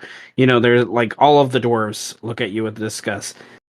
Veer, Aether, and the dwarf that's with them, there's a sense of like acknowledgement, like they know who and what you are and like what you've done for the city and kind of those things. But there's also that sense of like, what the fuck are you now? Like they don't like that's that tone from all of them. In Sylvan, this Linkson off to the side will basically bless you from the gods. Like, oh my god, like you need help right now You need from Jesus. things. Is the very obvious tone for things, I but see you worship the butthole. I have with- a cousin that did, but my understanding is he is dead by this point. likely. Oh, yeah. With This is Masinifex's cousin here. Yes. not sorry. Yes, I was Uh, very I am sorry. I actually liked that guy. He was weird, but I liked him a lot. Um, We were kind of bros. He was like one of my closest He was friends. like So. he was like one of the few binder lords that wasn't inherently evil. Yeah. just insane. He was just insane. That's it. He was just a little weird, yeah. With a 28 insight, I just want to know from the Trokill, is that concern for me a concern of what I'll do or a concern of what'll happen to me? What you'll do. It's like she's the you're how do I word this? You're in her mind, you're the alpha that's meeting the pack here. You're like the stray, the lone wolf. Like that's how she's treating you. It's like she's not sure what you're going to do. Are you going to attack? Like Birdman, there's that sense too, but like there's also the knowledge that you get from this Troko. She knows how powerful you are, or at least an idea of how powerful you are. And it scares her. She's nowhere near your level in any way. Like nowhere. Like she's a decent druid, but she's not at your level. To the point of Masinifex's cousin there, that's different. Masinifex was a druid, and he was a high level druid. So that other guy probably is the dragonfly person that you saw earlier. Yeah, I figured. I mean, yeah, if they knew what I did to Masinifex on my own, uh, They by now they just know Masinifex is dead. The knowledge that you actually killed it, you may want to keep that to yourself. hey, Amu doesn't reveal what he does to people because that's life, man. People live, they die. It's like I'm not here to brag about it. If it gets Yep. brought up, it gets brought up. So Amu would look at Birdman.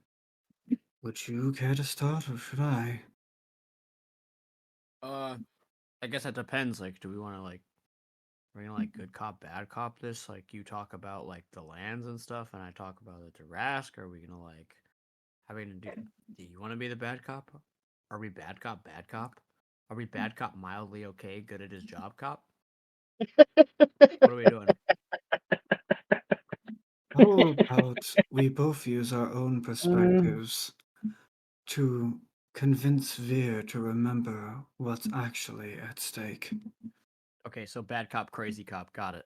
Cool. The Lynxen comes up and he says, "Please, let's keep our conversations outward." Whoa, dude, back up off my boy just now. Hell no, son. Away.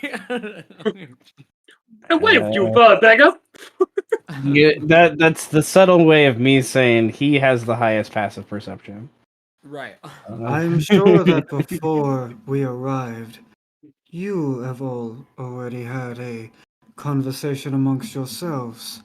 Unless you wish to repeat things you have said, then I would suggest you allow us to discern how we will approach you.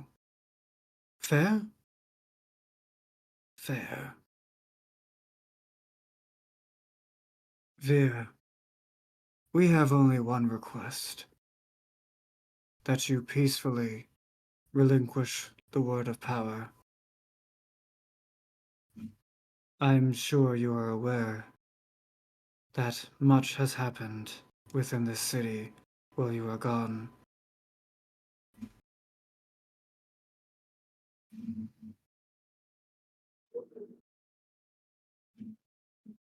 And to remember his voice. It's been a while. I know it was deeper, so it'll come to me. Yeah, it has been. Well, it basically he hasn't spoken since the opera scene. Really, Oh, is like shit. the last time he spoke in game. Uh, he has a somber look. Looks upset by the acknowledgement of what's happened. Like you can tell that like tears at him a little bit. But he kind of works that away and looks over to this other dog man next to him. Mutt looking kind of shepherd looking dog guy. And that guy looks at Veer, but you can't help but notice that he looks over his shoulder to inwardly towards Veer, but back towards the dwarves. And at that, Aether is just like his eyes are just locked on you. The eagle hawkman that's there. But Veer, it is unfortunate that the promises that you had us make could not hold through in time.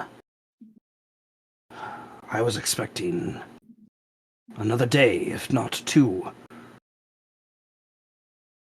I should have informed you, Birdman, of what was happening, but not knowing where the ninth house or the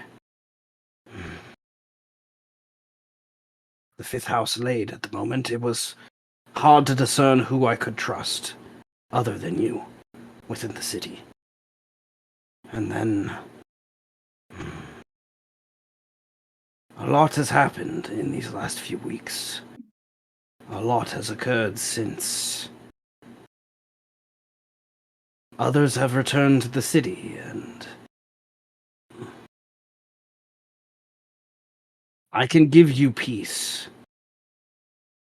I don't know if me returning to the city right now will ensure that peace.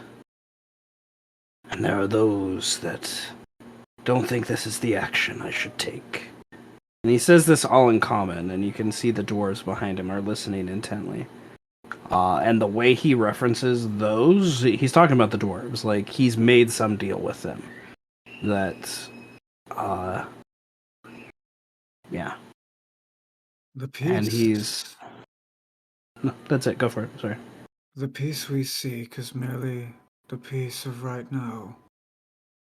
What remains in the city is blood, which you could thank the 11th house for, speeding things along.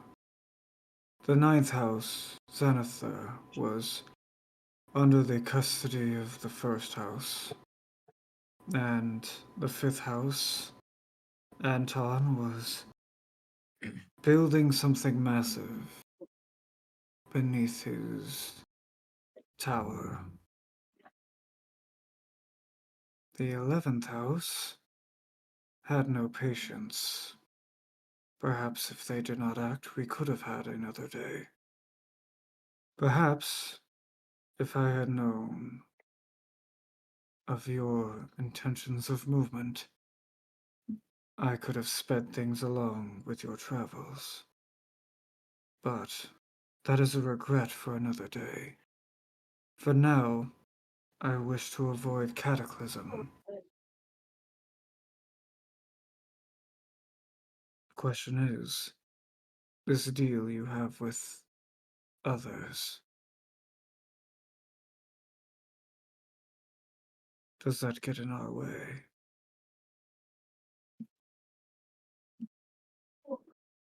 Before I can answer that question,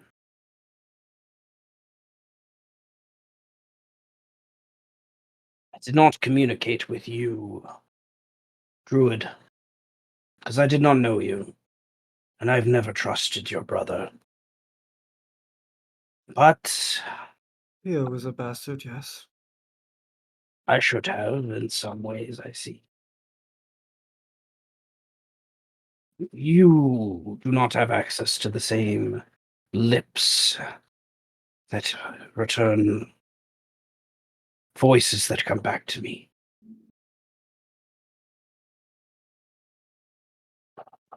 The impatience of these movements was something that occurred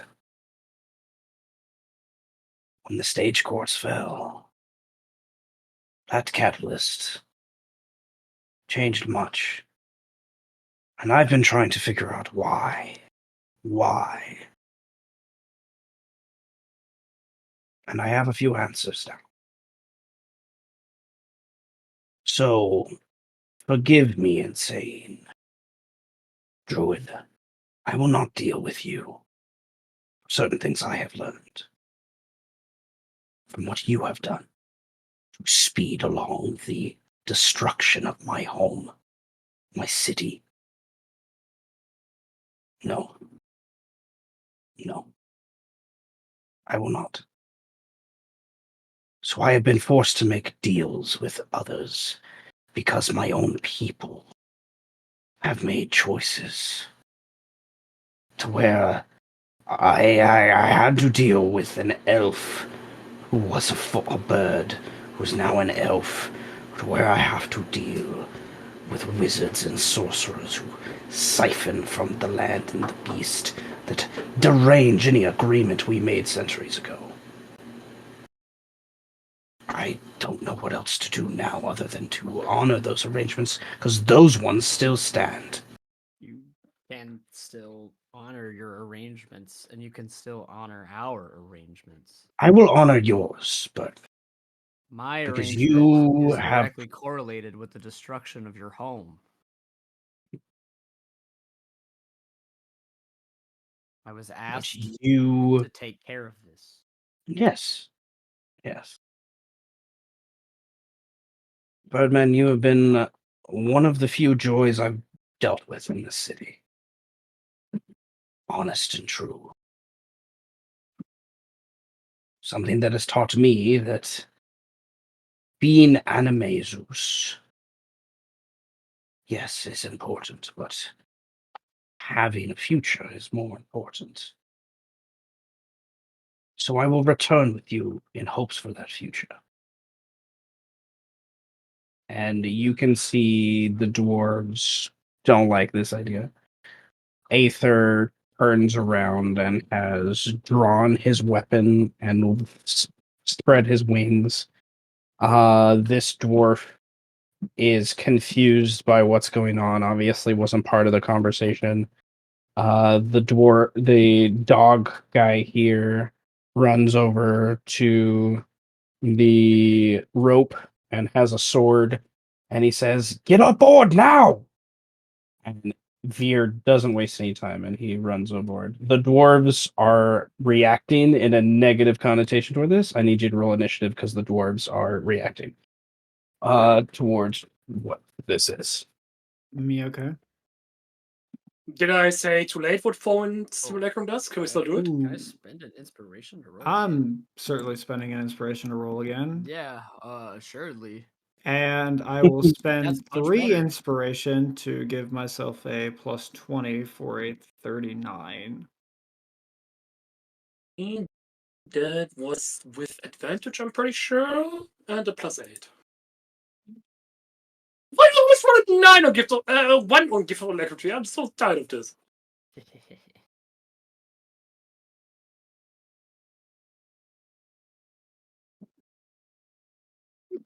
I imagine But yeah, I want to teleport over and fall into trapped dwarves and force catch immediately, if that's okay. You can do that on your turn. I did write he prepares it, so I was just wasn't sure if it was too late. These dudes are about to have a bad fucking time. yeah. Yeah. I do. Okay, you can do. Okay, all right, Mr. Wizard, who has like 17 spells that he's doing at once. Please explain who's doing what action. We teleport over, Forwin traps him, dwarves in a force cage. So you're teleporting with Tenebris' spell, and with one Yes, of yes, Awin's clones, they cast the Four Cage. And yes. you're teleporting whom? Everyone, including Calvi. If V is still asleep, so if you want to teleport him, you have to go to him. Because he's sleeping. yeah, not a He terrace, can, baby. No. he can stay. We'll figure that out later. Okay, I'm just saying. You look over at him and he's not moving. Just as humanoids, we're not going to figure out the logistics of consent with that thing. No. We're not going to Okay. begin to go into those questions. All right. I will teleport you over here because this is where you can easily see things from the other side. Obviously, both Bladesing. Because of course. Ah.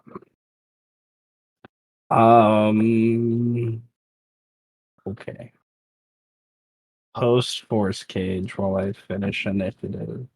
I'm not quite sure on the rules. If a prepared spell goes off, do you still get an action, or is that your action then? I When am initiative is rolled. taking the questions in which I will post the spell so I can see what's going on, and then I will answer questions. Alright, I'll post a spell, or I think I have to re-roll not re-roll. Because I still Reload the have to page roll because it's all initiative fucked up. for like 5 people. uh, I like to imagine that as Veer was heavily indicating that he knew that Amu destroyed the stage courts, Amu is like on the edge of the boat and he's like slumped over and like he just unblinkingly stares and doesn't bat a single eyelash as Veer states his disdain and just it gives him that look of yeah, I did it. What you gonna do about it? Huh? I need. Okay, force cage is what I need. The teleport, I'm not worried about. Since it was prepared, do we still get actions that turn or not? I will solve that question once I've finished reading force cage. Okay, thank you. I'll come back to later. Homemade, of course. Reed, why do you have to be on like 5 fucking steps, man? I'm a wizard, I gotta be. That's I mean, true. sure, but just go one step at a time. Just start step one, and we'll go from there. That's how it works, and you know it. Because we're level 20 and all of the rules don't exist anymore. The rules are constantly broken, man. We get Dude, I never prepared a spell before, okay? I gotta ask. Does it count as the action or not? I don't want to break rules, I want to be fair. This is level 20 wizard shit. I'm just trying not to be too broken as a level 20 wizard. Can you understand it? I can. It's very hard. It really is. I know. There's a reason I haven't casted Sith Alchemy in a while. It's fucking bonkers broken. I don't want it. I A mean, lot of things, like on a time scale, take a really long time for a wizard. let's not act like I can't terrorize an entire city with a 9th level spell for 10 minutes. I'm just saying, you wonder why these dwarves hate casters. Yeah. Just They're just I'm jealous. not wondering why they hate They're it. just fucking I guess jealous, I'm man. understanding it. I just like every time they get engaged with a caster, it's always bad on their side. It's always bad. Well, maybe they should This is learn why to when fight I fire with made- fire. This is why Yeah, when I made No, my caster, I was like, because I want they're to be lawful. the They're anti-caster lawful. caster. They're They are just as lawful. potential immortal as elves. Just because they're Okay. not willing to put in the time, that's their fault. A creature inside the game. I want to be an anti-caster caster. You know, like the one that spams counter spells You and mean throws fireballs at set? things. Oh, a shadow sorcerer. You mean Setch? No, just wait. That's the next generation of casters. Like after That's this what I wanted to generation be. goes away, and everyone's like, "Look at all the fucked up shit these people did." Yeah, we need. Everyone learns counterspell now. That's Thank what you we for telling do. me I'm gonna be an anti-caster. Well, only in certain settings. I'm gonna What say. is this? Everyone just goes blue Uh, deck now? Fucking Alec 5 Tiff, the counter master. spells? Yeah, everybody, yeah, dude. That's why everybody's playing blue. Okay. Everybody plays blue because they like blue. Which is why I play Necromancer, and you can't counterspell my undead army. Fuck you. Dude, That's you're why thinking every too creature low. I summon is As a hexproof. necromancer, you can necromancer, you can have a cleric cast 8 on you every single day, and it never goes down. True, No, but you know I that same forgot. cleric could probably just marry you without your consent. Exactly. Can't have that. I think the spell specifies They it means marry consent, you doesn't it? without your consent, it does and then not. all of a sudden they It also get doesn't. you divorced, No. and now you It's lose half your better. army. No, it does not.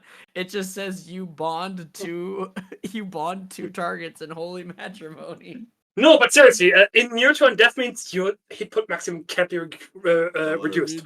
There are no fucking edge cases. You can aid a necromancer wizard every single day until under 1,000 of HP. What? All right. Rules is written. Alright. I'm saying that because I don't want it to happen. Agreed. I think you need to roll for Callie. I don't know. But yeah, I do. Sorry.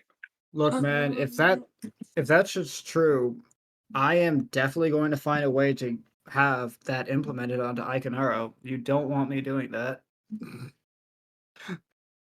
Oh, they have to be willing to be bonded. So yeah, they do have to have consent. Oh, okay, good. I was gonna say, there's no way. That'd be really fucked. Like, oh, I can just make it so Iconaro has an additional 1,000 HP. Okay, set, get right on that. Like, no, I don't. I don't think we want. Well, I want that. I don't know if anyone else should want that. If you want to be sneaky and make something like that happen I've without caused anyone enough knowing, I problems would in this not world, have mentioned bro. it now. I don't need to cause any more. Okay. From now on, Well, Force Cage happened. Like literally, guys. Like I have played this for years. Like it's one of those things that I have never. I rarely, not never. And the people that I've given counterspell to are people like Icon Arrow and stuff. Like I don't know. I don't give NPCs those spells because it's like something that I don't see why they would do that. You're giving them reasons now why they exist. Because like up to this point, I always thought like magic was like magic is becoming more and more common than it was. So it's like now you're gonna have people be more scared of it. So you have like counter spell wands being made and stuff. That's gonna be fun. Yeah. I mean, they could have just asked like casters, like, "Hey, what's a good thing to have counterspell?" It's like we already know, like we already know this technology. Well, it's also like sort of yes. Like it's kind of like I like the idea of like well like it. I like the idea that like magic isn't like necessarily universally understood. Like not everyone knows. Like not every caster, if they've been a divination caster their whole life, why would they know? I mean, yeah, I don't rule that Amu even knows about counterspell because he hasn't had to deal with it. Yeah. So, nevertheless, Maybe like the wizards players specifically approach said it with that idea that they do, and I'm just like most of the time that's not how I approach it. Like most of the time, if it like makes sense for the character to have it, sure. It's not something that I give NPCs all the like. Like I will say, like fireball's pretty common though, just because it's easy. But when it comes to a wizard, I feel like it's always a different story. Like wizards, they have to know every spell. They're obsessed with that Yes. shit. Certain wizards I've done it. It's also like with NPCs, it's also like I don't know, how experienced are they? Would they like in my a couple other campaigns there's been some older wizards and things that have been around, so it makes sense why they would know those things, but I don't know. It's an All interesting I'm idea. saying is I'm actively trying to not be too bloody bonkers broken and stay within the rules as written and not go with rules as intended or some shit like that, so stuff doesn't ban wizards in the future. Oh, shit's getting banned. Don't think shit's not getting banned. Oh, shit's getting banned certain, after this campaign. certain things are changing. But Casters it's will also never be like dictated. we're That's entirely fair. Just to also take my blade singers from me. yeah, we're also potentially maybe trying a different system for a while too. So That's even better. Orpheus. I'm looking forward to Orpheus, the fucking posh werewolf. It's gonna be so much fun. all right. Okay, Amu, you are what on the edge of the boat? What are you doing? Yeah, we're on the boat's edge. And hmm. What is no, I would know about dwarf's poison resistance, so I'm not gonna put a fart cloud on top of them. That would be dumb. But how about a wall of fire? Yeah. So we're gonna cast wall of fire. Just all all up in here. All up in here. You got a similar idea as myself. I plan to microwave them. Post it too. So yeah, up to 60 feet long. I mean, I technically I can cover almost all of it. If I like do some weird zigzags, I can cover quite a bit of it. I can cover almost all of it, yeah.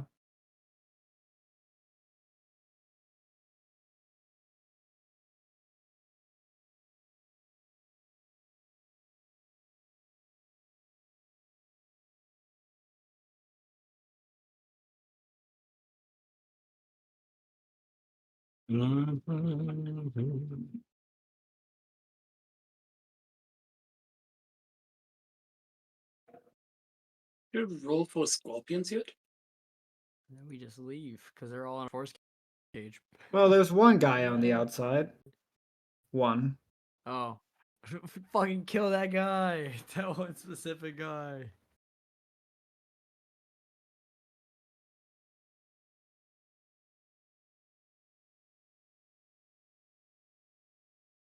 Meanwhile, roasted dwarf.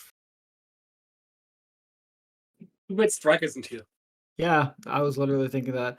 My spell save is 18, not 17. What the fuck?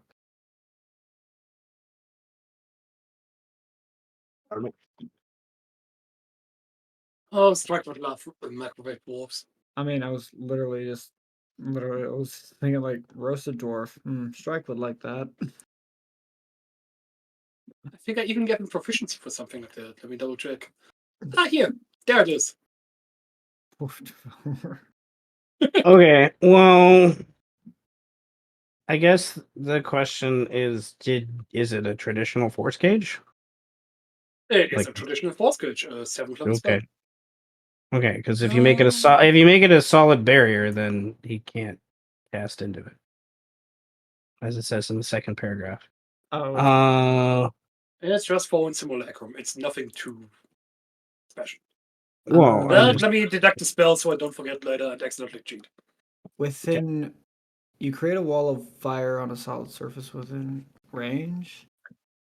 It doesn't say. no, it's fine as long Oh. it's fine as long as he didn't choose the solid barrier, because the solid barrier literally makes it total cover, so you couldn't see the point. But yeah, no, obviously not total cover. So how else would a microwave then? No. No, Okay. but no, but I'm specifically saying wall of fire. It just says within range. It doesn't even say I need to see. There's nothing about sight with wall of fire. Like, it doesn't say anything about sight. Does Sigma Radiance have anything about sight? Let me double check. Well, still the idea that Within range. I mean, the nothing part within sight. the part I'm going through is still the idea. Creating a solid barrier that prevents any matter from passing through it and blocking any spells cast into or out from the area. So if Yeah. he chose it as a Okay. solid barrier, you just want to be able to do that because of that. It's not about sight. But nevertheless, okay. So cage, cool. They need to do dex saves to some effect. Okay, I know wall of fire. It's how you orient things. Yeah, so it's up to 60 feet long, which if I do this weird thing, I can get all but 3 squares.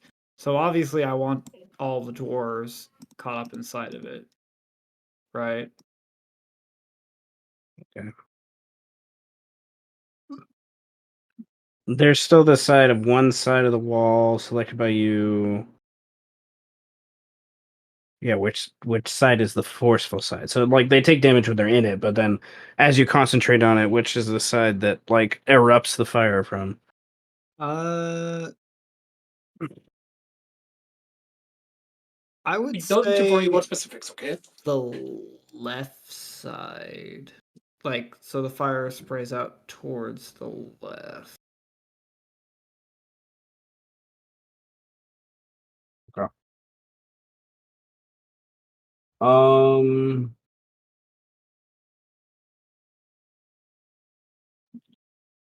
Yeah, and as far as Wall of Force goes, like if there's literally something that said like, oh, you can't cast spells inside of it, okay, get that. That I would have been like, yeah, no, no. Force cage, not wall of force. Yeah, because I know those things are invisible, so technically you can see through them. So that was the only part I was concerned with. But it's a cage. But it's a cage. It's a fucking cage. Red in the cage. Yay, fire. Oh my All right. God. Dex saves. Um, Dex saves. Dodge this with your short, stubby legs.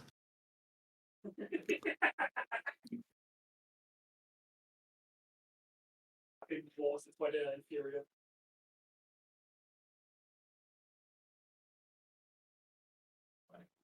No.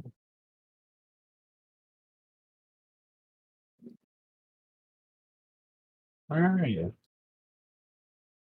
Oh, I gotta refresh roll 20. Hold on. Oh shit. 20 fucking pages. 20 goddamn character sheets all at once. Fuck. Oh my god!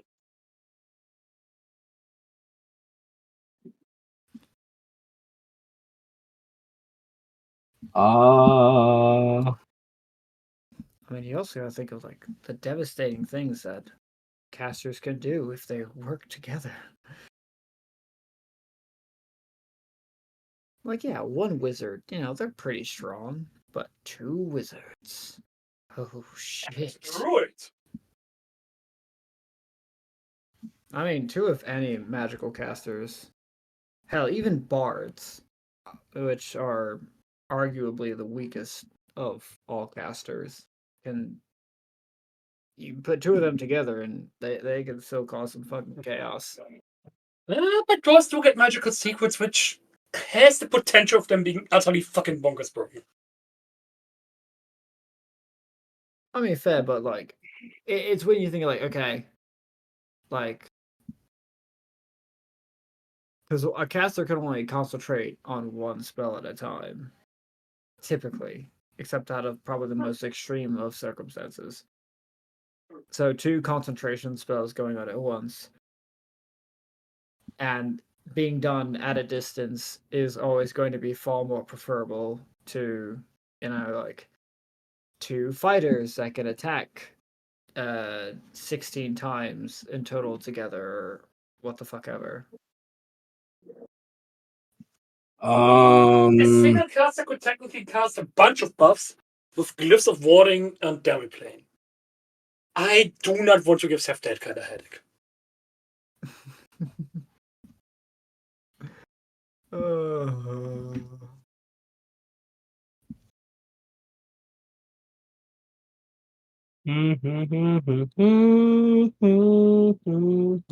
Might use a bunch of things, but at least I'm dead fit. I feel like it probably wouldn't be too much of an issue as long as you clarify, like, from the beginning how everything works together. Like, it just like just don't spring it up all at once. Like, I have 5 buffs. The fuck? You saw how broken haste and greater invisibility together alone was. No, yeah, casters. Let's not go there again. No, yeah, casters are fucking insane. Like I said, if you can get okay.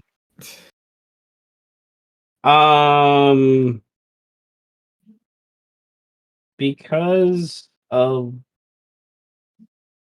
reasons that have occurred before in the past, but nevertheless, it's been a while since I've accounted for this.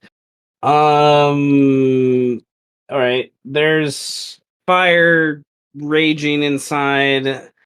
They're screaming. One of the dwarves falls to the ground. A moment later, there's an explosion from where he fell on the ground, and like pieces of him as well as his armor and things explode and shrapnel kind of around on the people. Oh, And yeah, that happened. He killed his comrade. It wasn't my fault. All right, so that's Wall of Fire. Is that your turn? Yeah, that's my turn. I've done what I needed. All right. What are you doing, Tenebris? I mean, a guy You already know explodes. it. Let me just put it in chat. Let's get it prepared. Bada bing, bada boom. Cha, boom. Okay, I don't that is blitzing, of course. 60-foot radius, if I remember correctly. 60-foot diameter, 30-foot radius. Yeah, okay. Where are you centering it? So it only affects the dwarves in the cage. Okay. And if it can spread outwards, those fuckers here as well. This guy, and this guy, depending on if it can spread out. Some of those guys are our allies, so Let him roll with it. Let him roll with it. No, thanks for the reminder. Just the dwarves in the cage. Just the dwarves in the cage. I feel like Tenebris would be smart enough to consider the Animaesus. I also feel like Tenebris wouldn't care either. So. Yeah. I'm kind of between rooms the entire time, and kind of trying to hold up. I would say this much, Tenebris. You know we are distrustful of the dwarves. The Animaesus we would prefer to have on our side. At least that much. Whatever you do with that You know what? information is what you do with that It's still information. in character to just attack the dwarves because elf. True. Okay. Well, okay. So that'll affect them at the start of their turn. Okay. That's your action. Is it your turn? And the blades it. Okay. Is that your turn? Yes. Okay. It's still your turn. I blade saying it's a bonus action. That's my turn. No, you're No, an because actor. there's Fallen. Oh, true. That's what I mean. Because you have I'm not multiple used. characters. I'm not used to playing multiple characters. I don't know how you do it. Just Fallen remember. would fireball this fucker here because he's a fucking dwarf. I love it. And I just need to find Forwin in my. Oh, hold on a moment. Control F. Lord Reuters. There he is. There we go. He's in. Firebolt. Something. He doesn't have Firebolt. Why doesn't he have Firebolt? What is wrong with Forwin? What the fuck? Well, He made it. I don't know. He had a very particular idea in mind. There's a lot wrong with him, so fuck it. Chill touch. Okay, that hits. 19.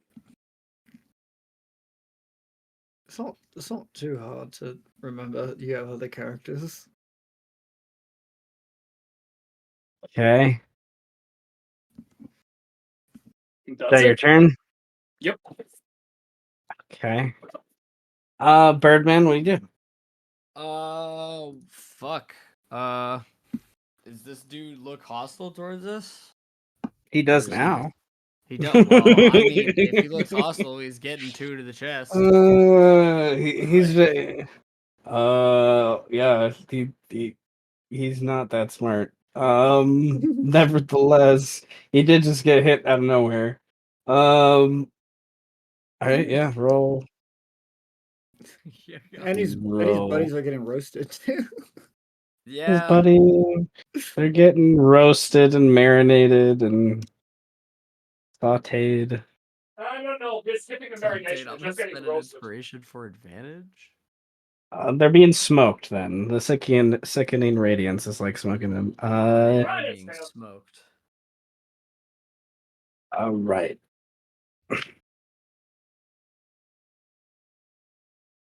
Is he damaged?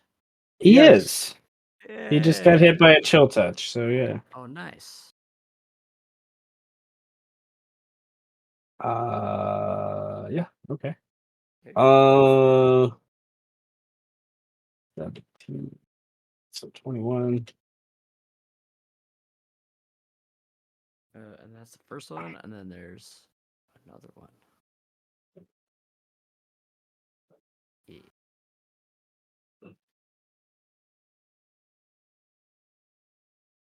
Oh yeah, that hits. Colossal Slayer only a once Yeah, per I think turn. it's only once per turn. Yeah. Okay.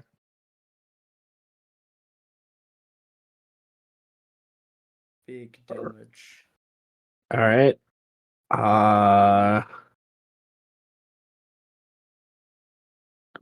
So your turn. Yes, sir. For me.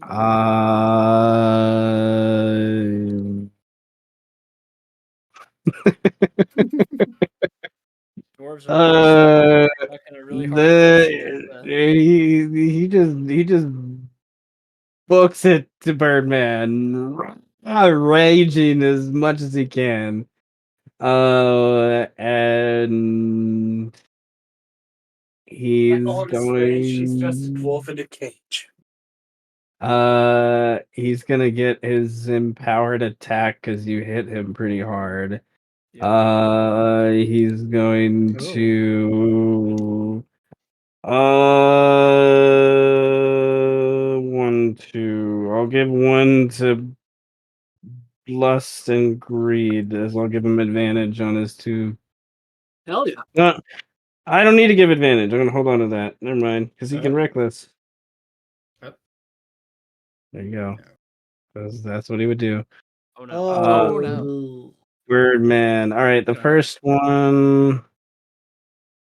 The first attack hits. Okay, so that's plus 10 to that, so 16 from his Ow.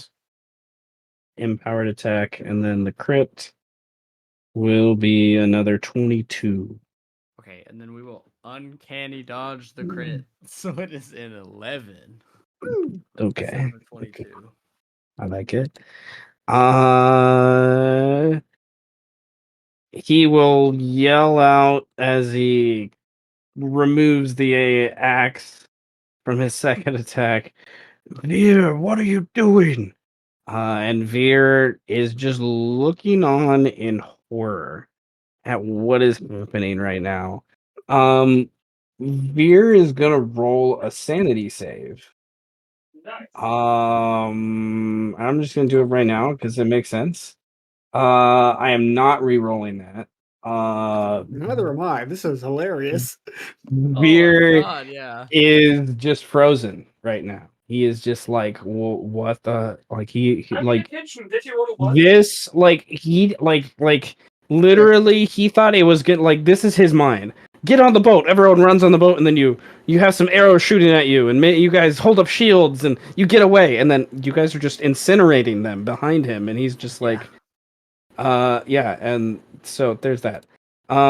White Snake just reads the room and just runs over. They're dwarfs in a cage. They're dwarfs in a rage, forced in a cage. You know, there's fire and stuff over there. She just sees Jesse this could say attacking I've seen Birdman. better days. Knows, at least by what little she understands about life right now, that Birdman is on her side. So she's going to go for her 3 attacks. They all have advantage, Seth. Yeah, Why? reckless. Oh, that's right. You reckless attacked me, you fucker. You motherfucker. That's crit fish. Picture roll for the brother. No All crit right. fishing. No yeah. crit fish, but Okay. the 14 actually hits. So 1, Okay, 2, it's a 6. Okay. 3.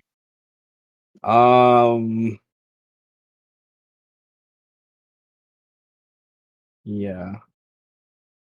Let me do damage before I can Oh. see if he needs to actually worry about the other thing. Veer, the naive little dog. Well, that's like Thinking, half his character. Everything that's has a price, dude. All right. Everybody dies. Okay. Some just need to Okay. help. She chops into one side, disembowels him, flips the sword into the opposite hand so she can cut upwards and cuts him across his back. And then as he spins to the ground, she stabs him through his throat and kicks him off to the ground. I just Let's look at her go. like that. I just look at her like that was not necessary. You did not need to. You just needed to stab him one time, probably, and you probably had him there. You didn't. She smiles at you in a way that makes you uncomfortable, and also kind of like, does she like me? I think the Tenebris just quilt- looks hella proud. I think that the skin quilt just visibly shakes. Like, ugh. She will use her bonus action to charge over here and looks over at Aether with that look of like, do you want to be next? Man, is he coming? It's not his turn yet. This druid lady in Sylvan says to Veer,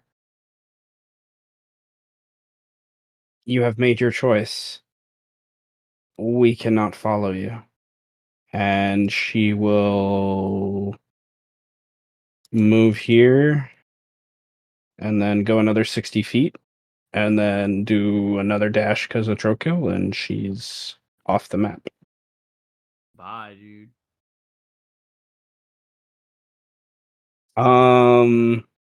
Aether is obviously torn, but he was ready to fight these guys, and then they're just like stuck in a cage, and then there's this like creepy elf chick basically like intimidating him. He disengages, not sure of what she will do, and he flies over and lands on the boat. And that is his turn. Dwarf in cage number 1. Okay, so he's gonna try to move, but he ends up still being in the fire. Then the Oh my second God. radiance hits him. I Yeah, don't I'm need. rolling the 40-10 real I quick. don't. I don't need to roll for this one. He doesn't have that much HP left, so Oh, okay. Oh no. he's literally at 1 HP right now. So Need me to roll for the next one then, or um, well, he's going to push through the fire. He's got to do a deck save for the fire. And then he's got to do a something save for the radiance. Constitution save. 19. Yes. Con save. Okay. Roll damage, you two. All right. And 1 double open sorcery. So he takes 15 radiant damage. And then 18 fire damage. And then he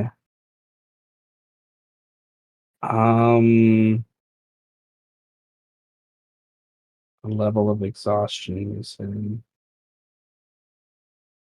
Okay.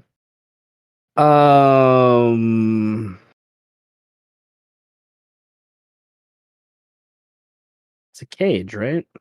Yes.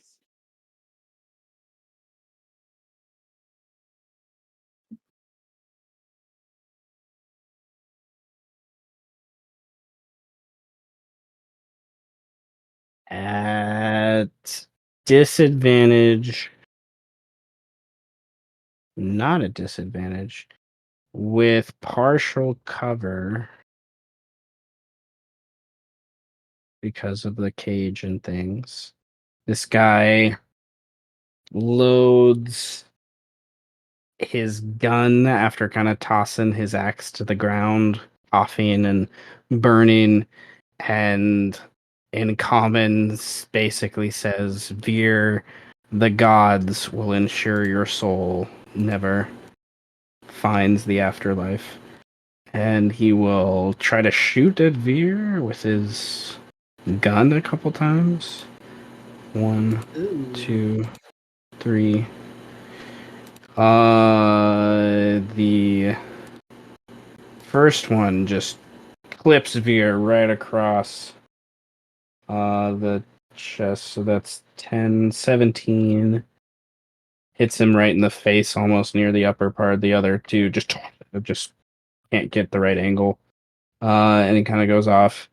Grary. Oh, he is gonna roll a save. Okay, he keeps his sanity. And he turns over and looks to Pio and then behind to the elves and tiefling, and he just shakes his head kind of in confusion and disgust, and then he uses the rest of his turn to get up to the front of the boat. Jahir is going to look back where the Trokill left, look over to Veer, and look at what's happening here. And he's going to. Yeah, I think he'll do.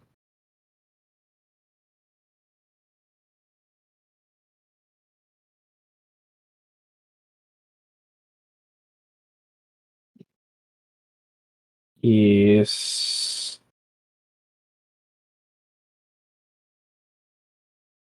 steps over to there and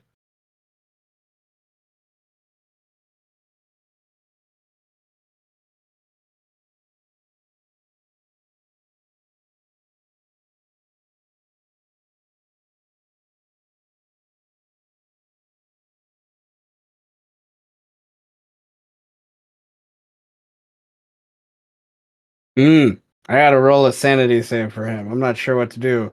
Not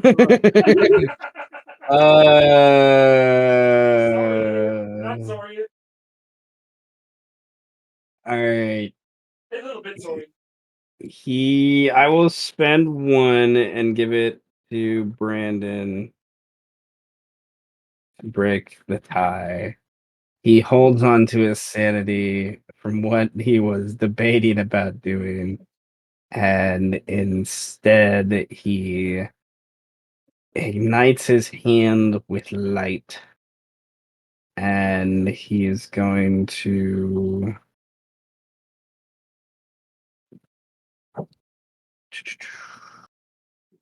shoot out between them a sunbeam. Oh my god. Magnet dwarfs. And Oh, I he hate them. will con saves 18. 32. You get what's coming to you, you fucking bastards. Alright, that guy's now blinded.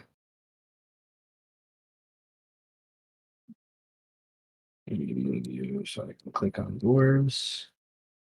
Alright. Blinded.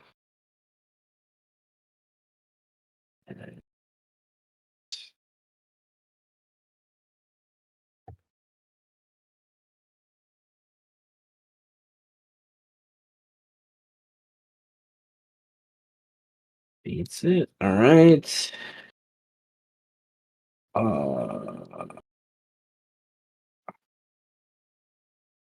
Right.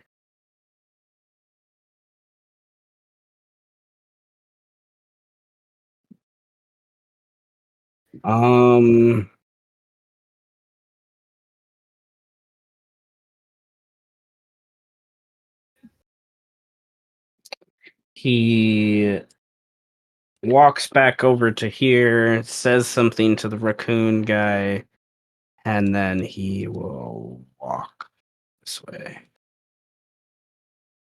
The dwarf here is yeah, con save at the start of his turn because of the radiant. Oh yeah, let me roll the 40-10. That's a fail.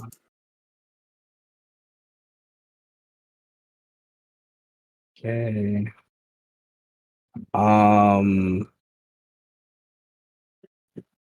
Dex save because he really can't go anywhere. That's a fail.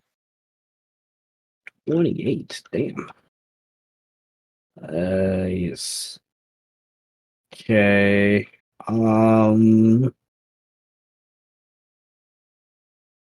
That's his turn. Well, he's going to. He can do actually something.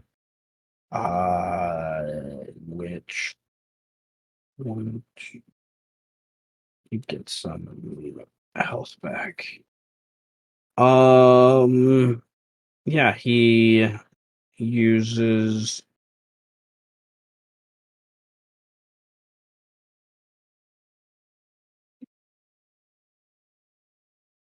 Yeah. Okay. No, he's gonna do the same thing. He's gonna shoot at White Snake because she's just like so close. But he only can shoot once. Damn, what's all these fucking crits? I don't know. They're getting mutilated. I don't think she's not a simulacrum anymore. 16. All right, and then he's going to bonus action heal himself. Wait, if he's blinded, doesn't that mean he's disadvantage? Because of the catalyst. Indeed. Wonderful. Okay, so takes less damage, but all right. That's his turn. Pio runs to get a better view.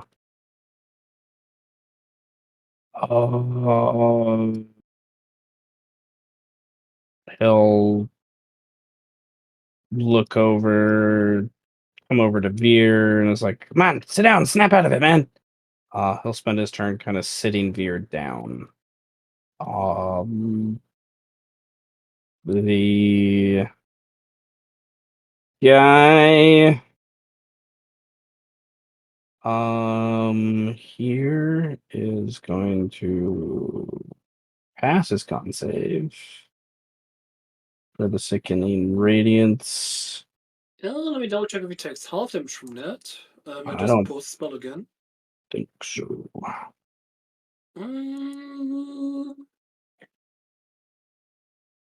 Yeah, he just passes. Okay. All right, He deck save.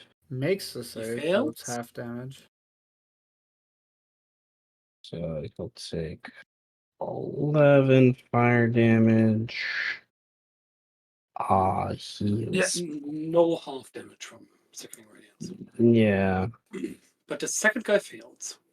He's blind. He's going to. Oh, let's change that. He's gonna heal himself.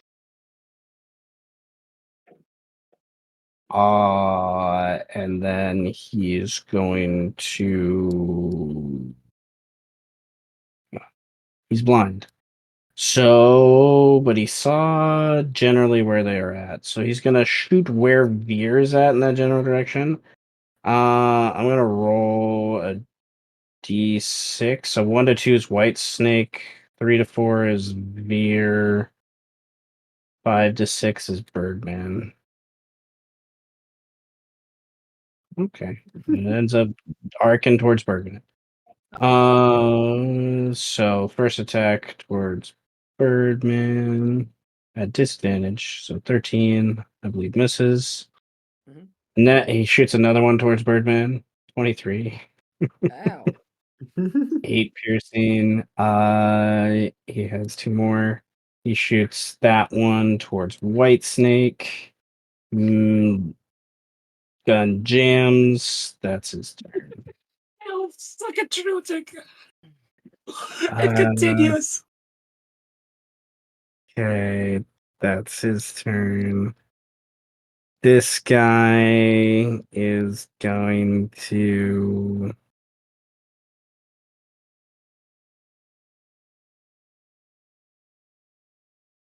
What, did Pio body skin change? No. No.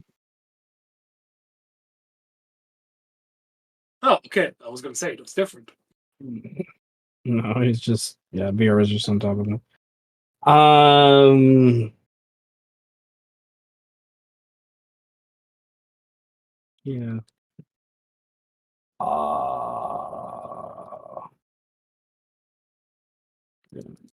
He just runs off the map.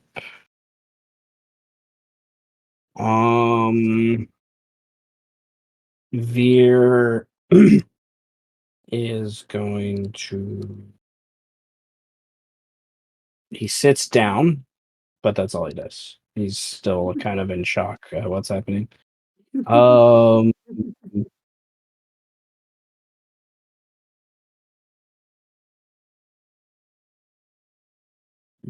runs over.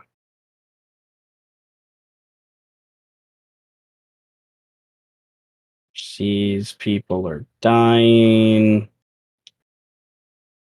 Um, There's that guy over there, though. He's lawful. Okay, we'll have him. He's going to. Yeah, he gets past the cage. He shoots that dwarf. No, he doesn't. He misses that dwarf. The dwarf. What? No, 24? Yeah, the dwarf has a pretty big ass shield. He's not understanding what's going on. He tries again. He hits because that's a crit. But I need to double check something. Okay, yeah, that's the other guy. Okay, so It's that 8 plus 20. 24 for crit damage. okay. Because of the heat of things. Yeah. So, all right, let's do a little circle so I can see. All right.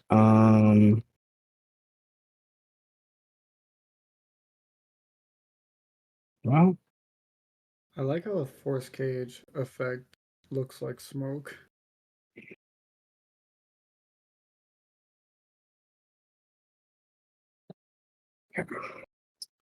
uh,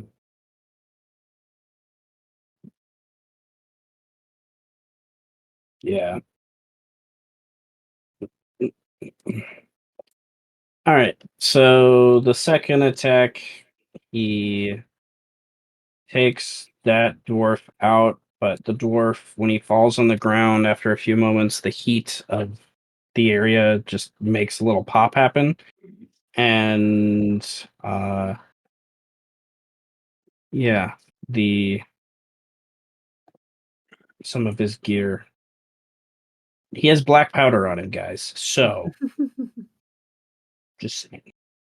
That's his turn. This guy is,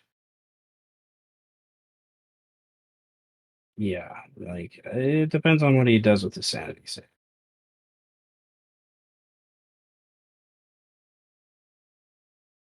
Yeah. Ooh. He just leaves. Not good.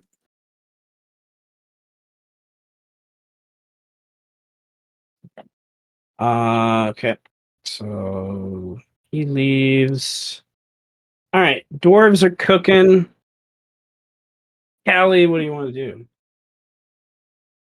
I already know. Fireball.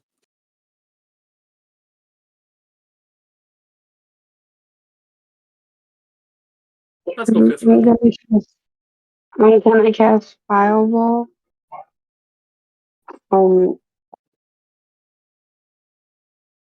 Level probably 8.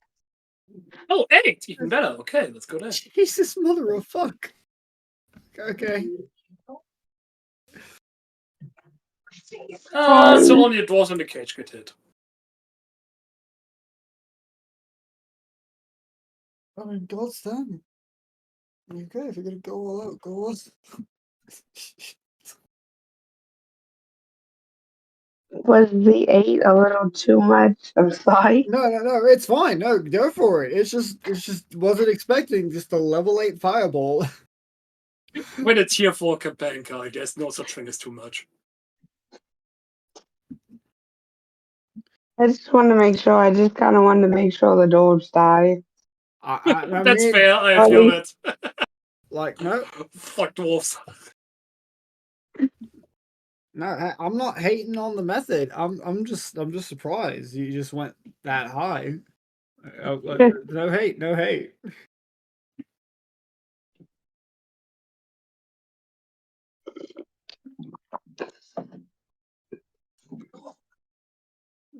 It's like I'm just thinking like, hey, oh gods, I spotted a roach. Okay, what do? We call fumigation and fumigate the entire That's apartment complex. Terminatus. Like, I'm sorry, what? Like, okay. It's like, yeah, they'll kill it, you know. All right. Is that your turn? Yes, that is my turn.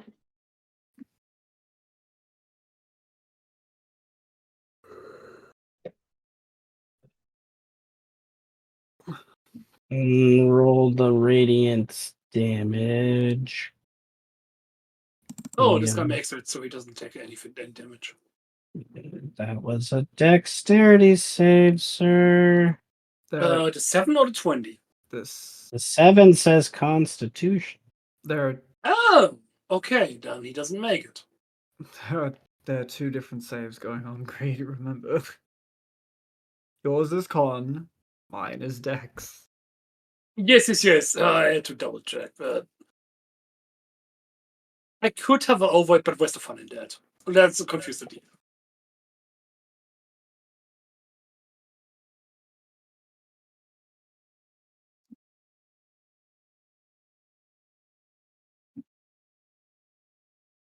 A dwarf succeeding a dex save. Not something you see every day. Only to die by exhaustion.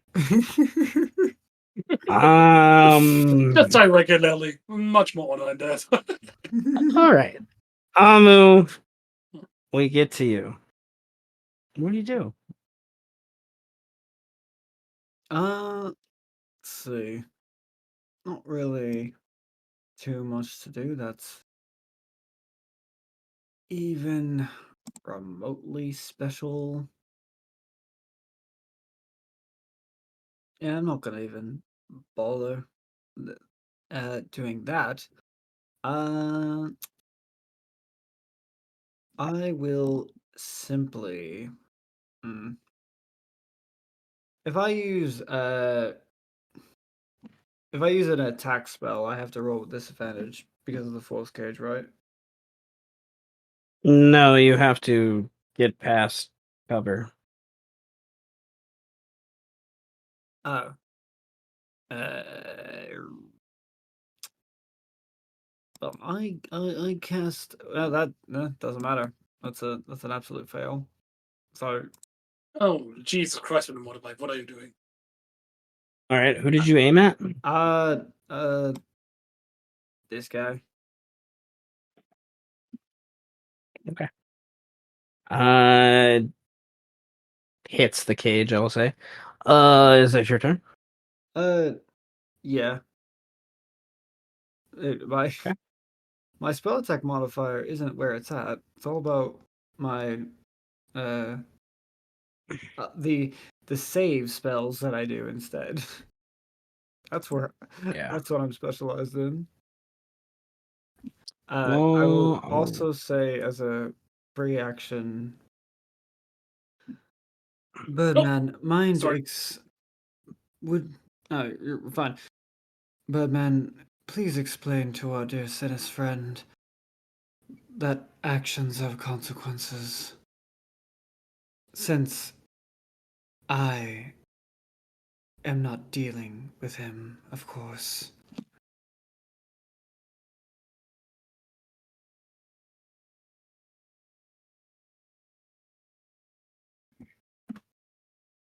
Tenebris, who do you shoot?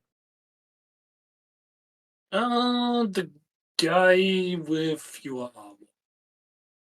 Let's say this one. Okay. Roll. Rolling. Yeah.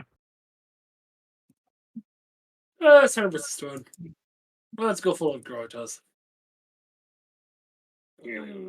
Where's that motherfucker? God damn it, Francis, where the hell are you? There he is. God damn, I miss Francis. Let's go for the same thing again. Chill teach. Oh my god, it's like The same guy. That'll hit. No, with the force cage, that'll miss, actually. And well, what? Well, why do you have advantage? Oh, true. He doesn't have foresight. I think it was still There you go. programmed in. There Oh, you he go. just changed it. Okay, so yeah, because with the cover, I don't miss. All right, that is brings us to Birdman. Birdman, what do you do? Oh, jeez, I have been shot, kicked around, watched a dude stabbed in front of me. These guys. You got some. Yeah, they're being cooked right now. Yeah.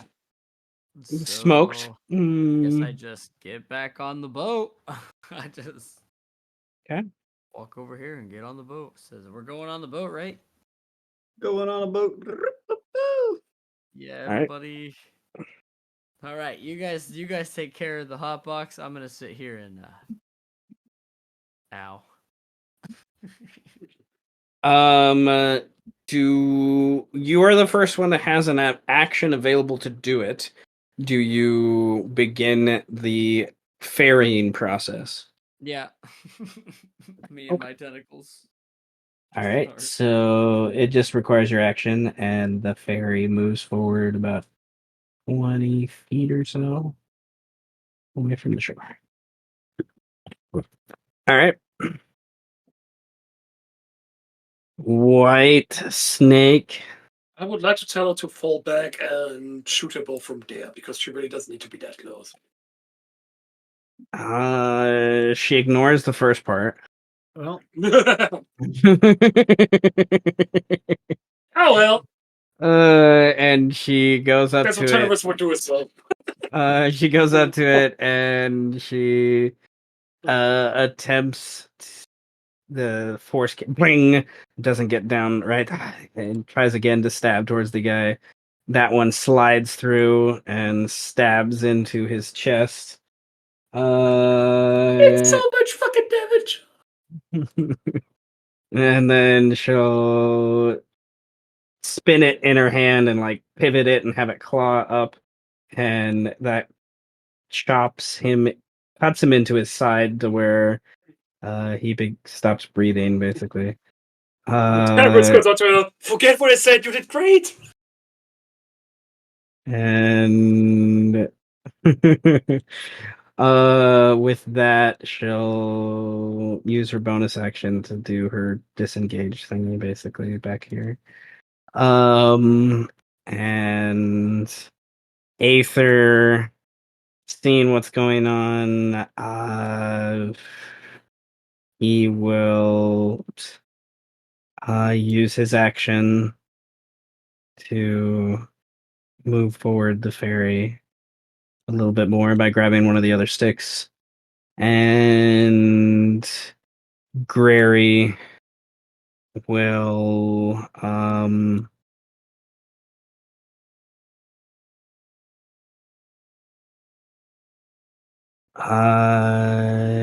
yeah, I think I'll do the same for now. Another 20 feet. And the druid continues and dashes off the map.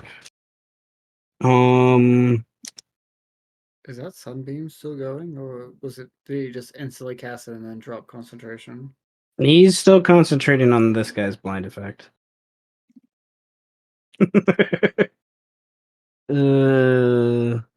Pio is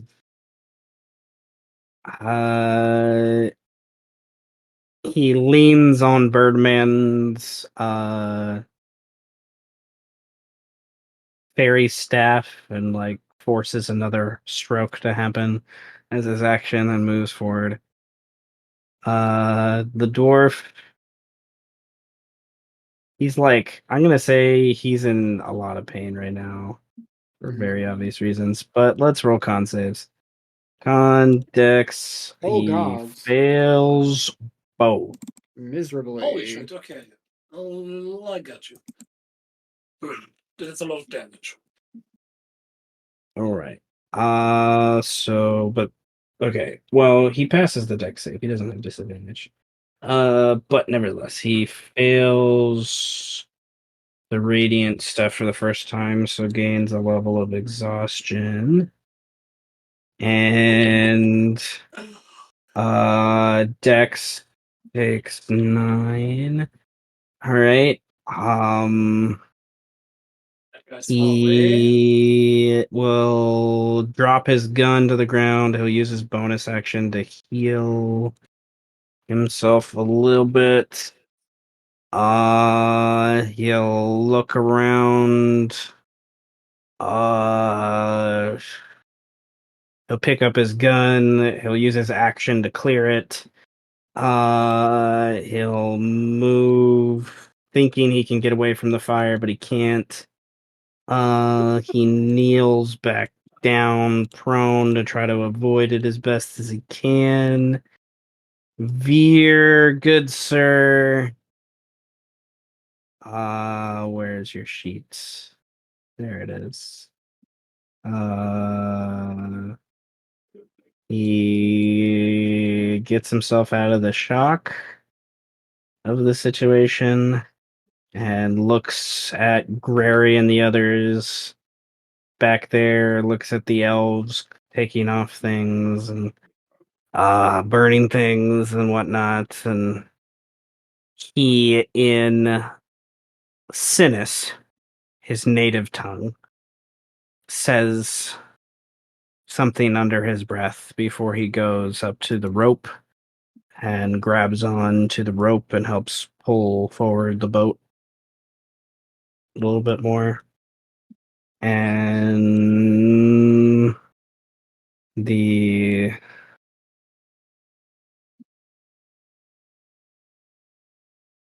come up closer. Why not? Let's, I guess, do the thing. Vortex, baby.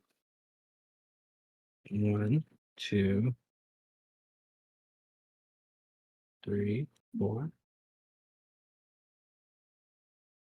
Okay, well, they all hit. I'm gonna turn off the extra doohickey so I can just do damage real quick. uh,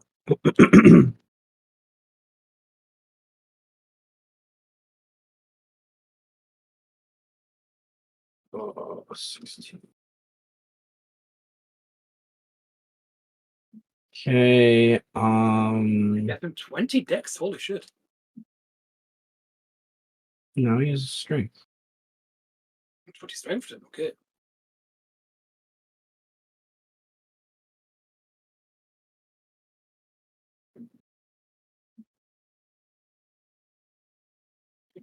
I guess, yeah, he'll sap the guy, so he has disadvantage. Callie, what do you do?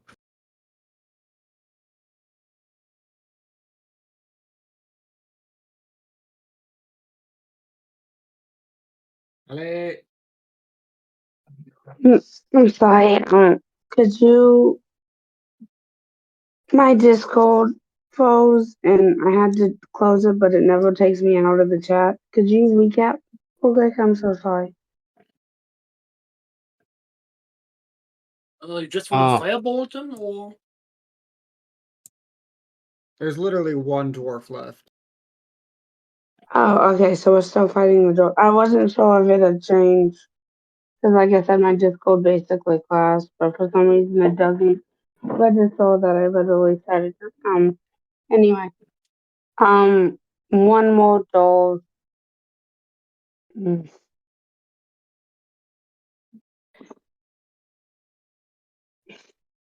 Hold on, let me look at my spell sheet again. I'm sorry.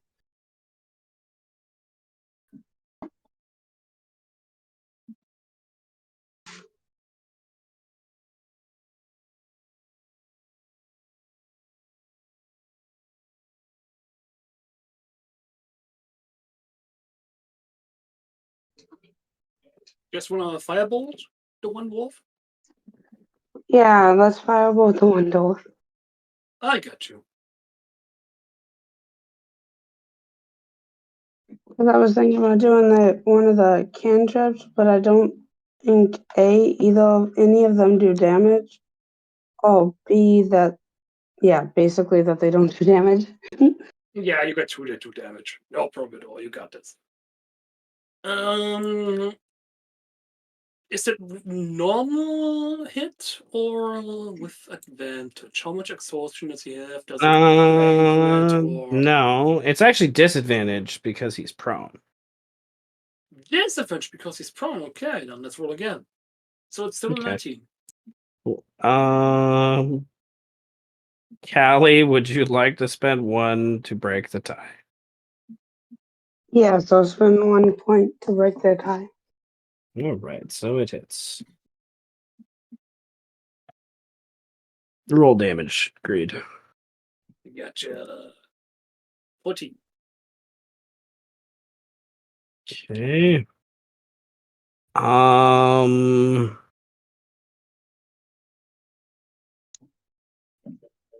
right.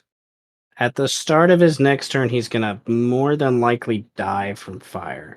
So there's that. To that point.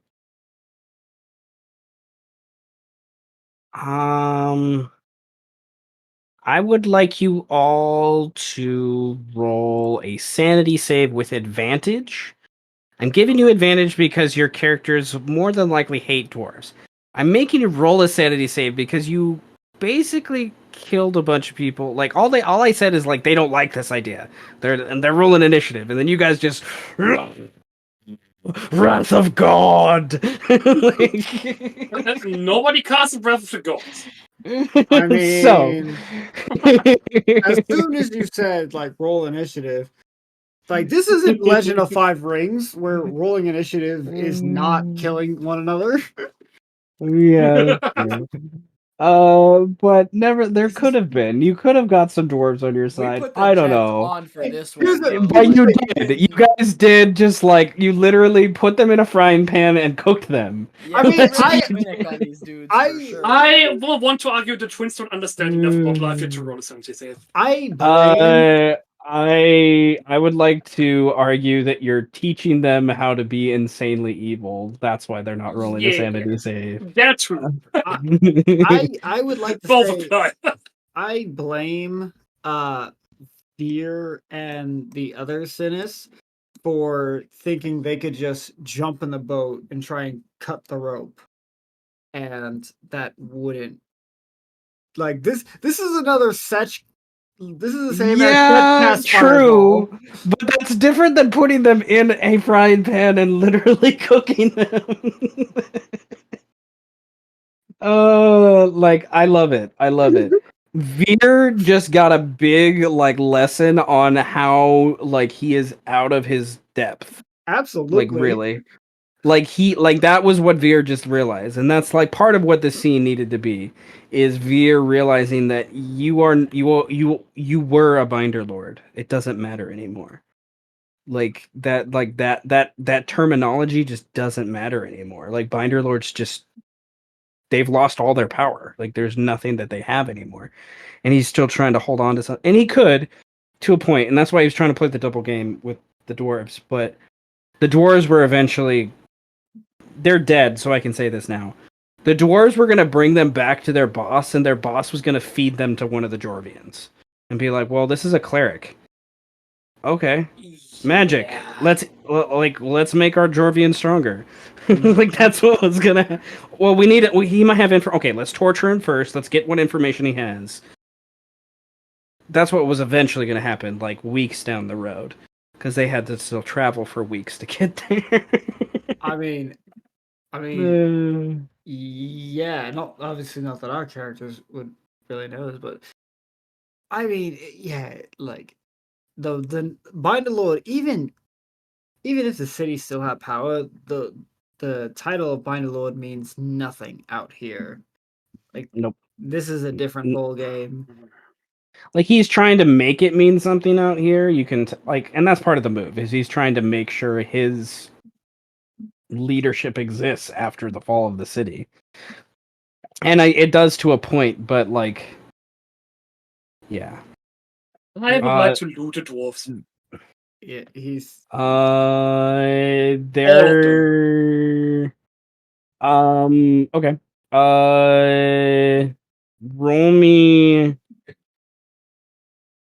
3D100 to see what's left because they got pretty well It got foobarred. exploded and burned.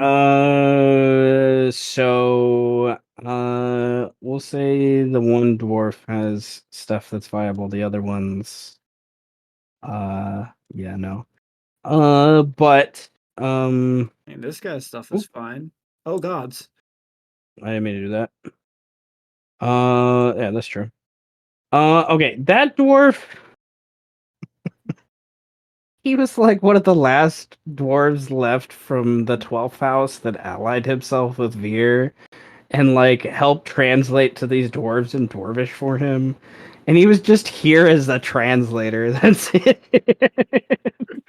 And he just gets shot out of nowhere and just killed as he tries to defend himself. That's another reason why you rolled the sanity save. So this guy literally was innocent. He just He did caught nothing. strays. He just caught strays from being he a did dwarf. nothing. Like he was just there deciding does he get on the boat, and then you shoot him with magic, and then shoot him with arrows, and he's like, "Well, fine, I'll fight you," because he's a dwarf. We Like, what have a else is he gonna saying do? for that in Germany. It's called mitgefangen, mitgehangen, which basically translates to you were there, you're just as guilty. Fuck you. I mean, he could have just raised his hands like, bro, I'm not, no. No, You know, sanity I save. looked at it. His alignment was also chaotic evil, so I was like, okay, well, Okay, yeah. well, yeah, no. He That's rolled worse than he did roll a sanity save and he failed it. So Yeah. nevertheless, all he has on him is a handful of gold. I can roll that in a minute, and then he has a battle axe on him. That's all he has on him. He was traveling boring. very light. The other guy, this guy, he's the only one that has gear viable left. Everyone else's gear was destroyed in the fires. Or in the explosion from their guns exploding.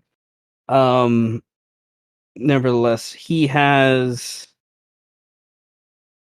some really nice plate armor that withstood the fire.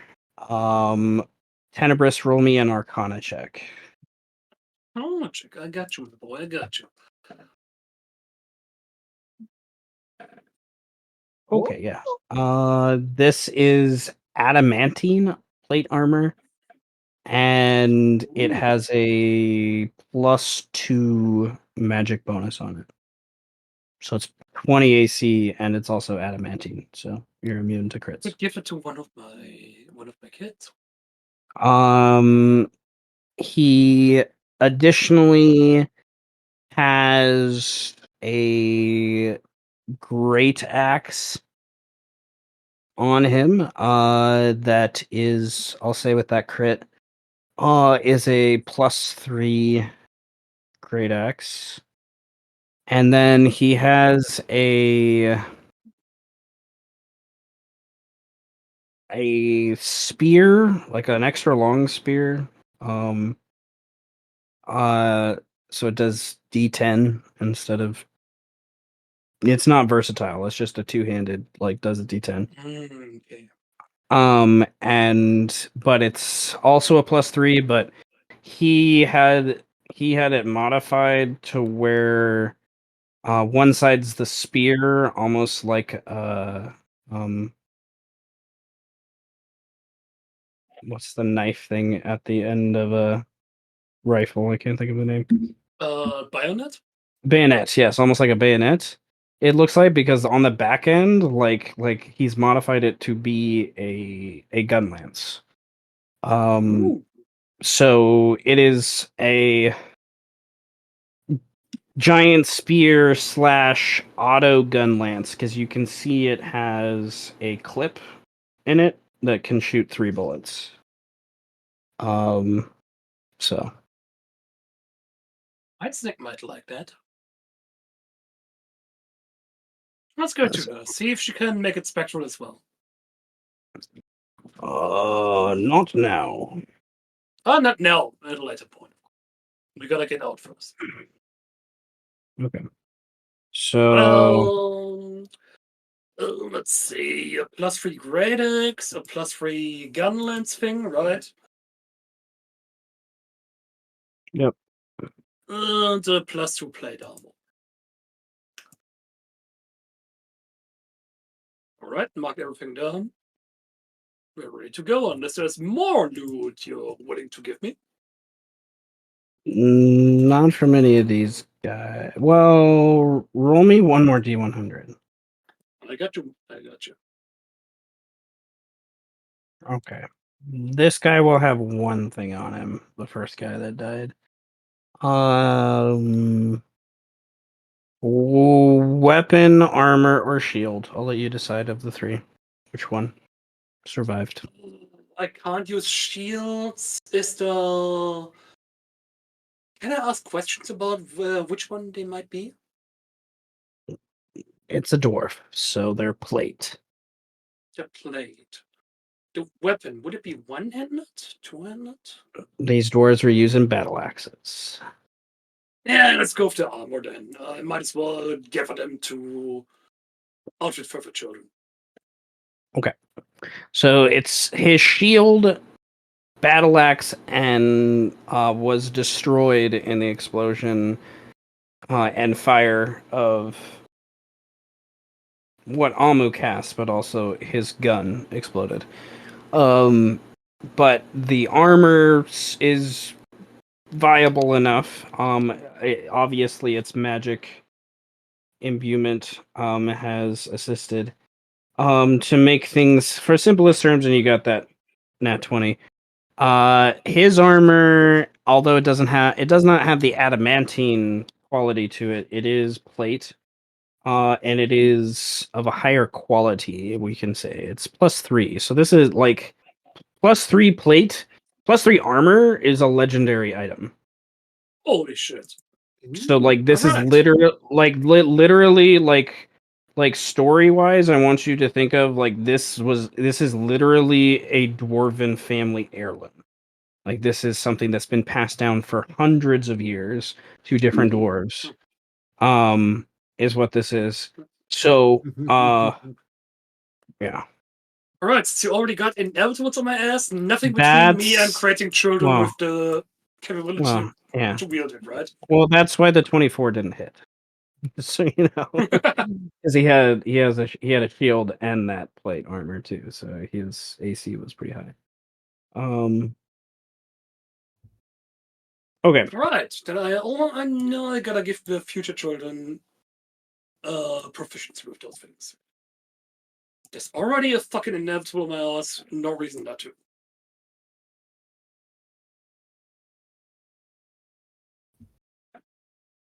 So, Okay. Well, it will take time for them to gain proficiency. I will say that the weapons, I am fine with them having proficiency in. The armor, I don't think it's something they would have proficiency in right now. Okay, then I would like to give them the weapon. Well, the gunlance would be perfect for scorpions, and the great axe would be perfect for whitesnake, I would say. Let's give each of them those.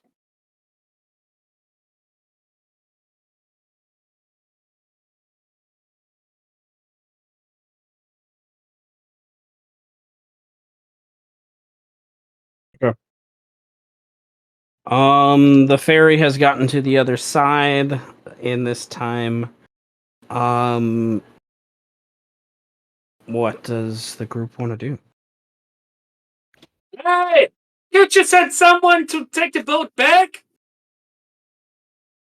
I look at I'll, Amu like, I'll do it. You want me to take the boat back? no, I will. You talk to Vear. And Amu will what do gorillas Octopus. are gorilla? No. Amu turns into an octopus and Hell yeah! holds the form. That's my bad. He'll because I don't think there's any apes on the northern continent, not that I could think of. Nope. Yeah, so it'll turn into an octopus and pull the ferry like that back to to gather the elves and tiefling.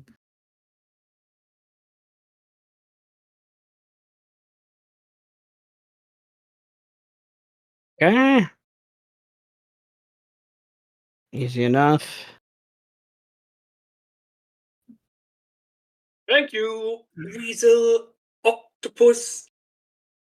Druids are so weird, but I like them.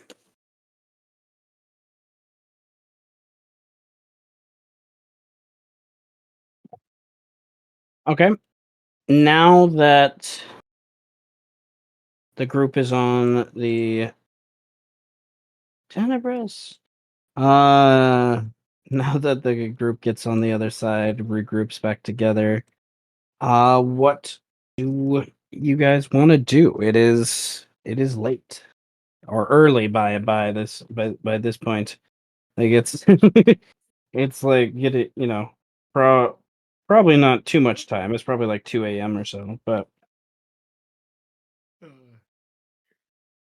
Well, I have 5 inspiration, I think. Was it 4 or 5? I'm not quite sure anymore. I don't know. I keep track of I have that. 4 noted down, but you said I have game, 5. but then you said no because reckless, and no, I don't even know anymore. That was over an hour ago, so We I started don't know. with 3, and then he gave us all 1 at some point. Yeah, So I have 5 total. So you're at least at 4. Beyond that, I don't know. Either way, I'm gonna use Sith Alchemy. so I guess do we need to take a rest for these guys, or are they also traveling? Because if we're traveling, we could just travel. Because I think we already did all of our rests, right? If we do a rest, I'm gonna use Sith Alchemy. If we're gonna travel, then I'm just gonna travel. Yeah. I think Well, that's. I don't. I think we then need to ask Vear, since he is our new traveling compatriot. Right. So I guess I ask Veer and his friend. I always forget this bird's name. Aether. Aether. Yes. Did they need to rest? Or can we just like go? Um. Because the faster we get this done, the faster we can I'm go. gonna give an inspiration point to Brandon to give him advantage. He rolls a charisma check to inform you that he thinks it's okay if he continues. Good. Where do we need to go? You said you were going to. Inside check. You said you. Well, we heard from the Sinis that you promised you would return to them. Do you still want to return to them, or should we make way for the city?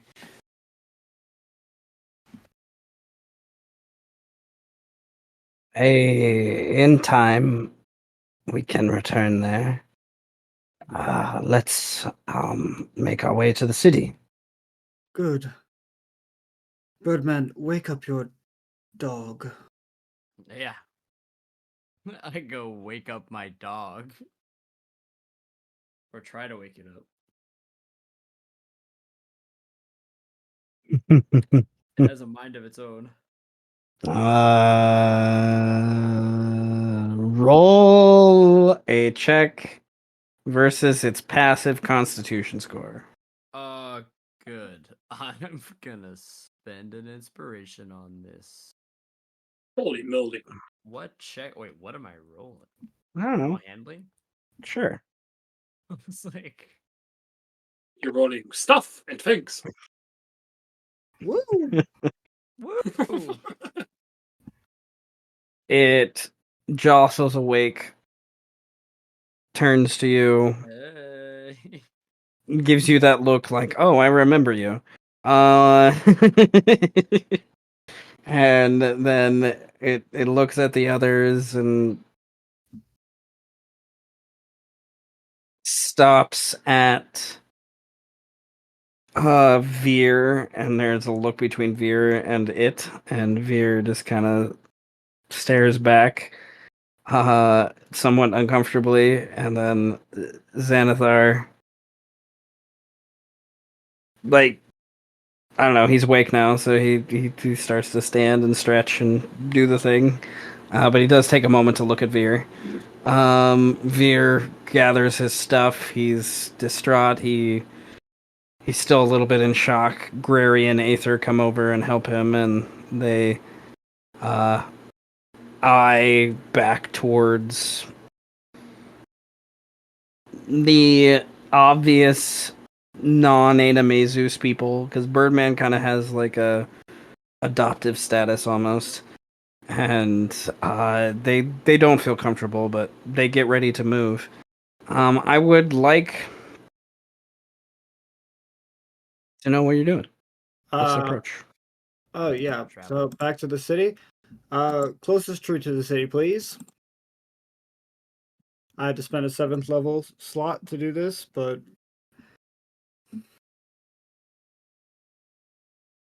I don't need the boat. Oh, yeah, I know it's Dr. Malin 7 episodes. Yeah, Thanks we're for reminding back me. in the city again. well, closer to the city, not back.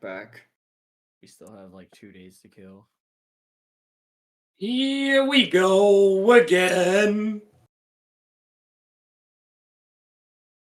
Now that my city tree is dead, I don't have direct access. Dead and gone.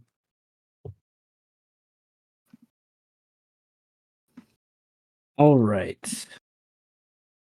Druid magic. There was once a game where I could move 60 feet between every tree without a bonus action or action. That was so fucking overpowered.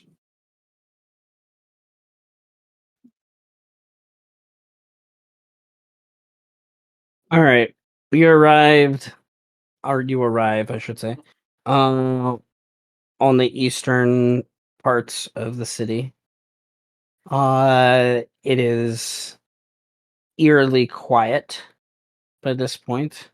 Very little light comes from the city, other than sparse fires that have yet to burn themselves out from the abandonment and destruction. Um, on the farther, It's our uh, Australian friend. yeah, west side of the city. What's up, man? Um, is Hey, how you guys going? We miss you.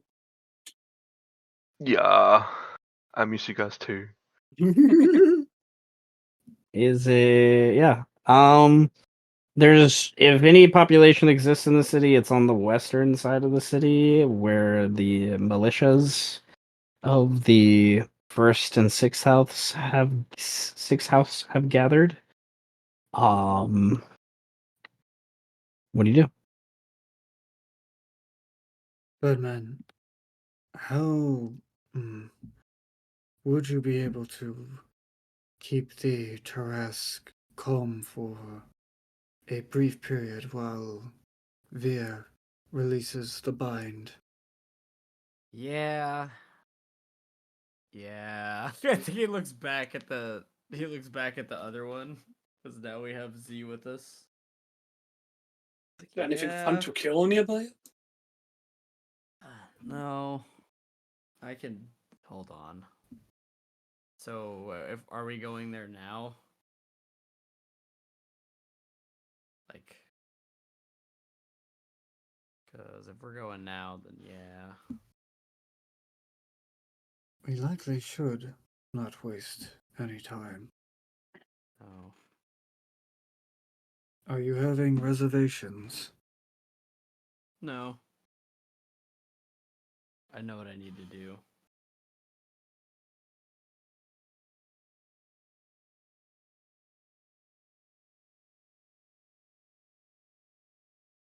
Okay then. All right. Let's set Let's go forth. release a bind. Yep. We take him over there. What is going on over there? Who is dying?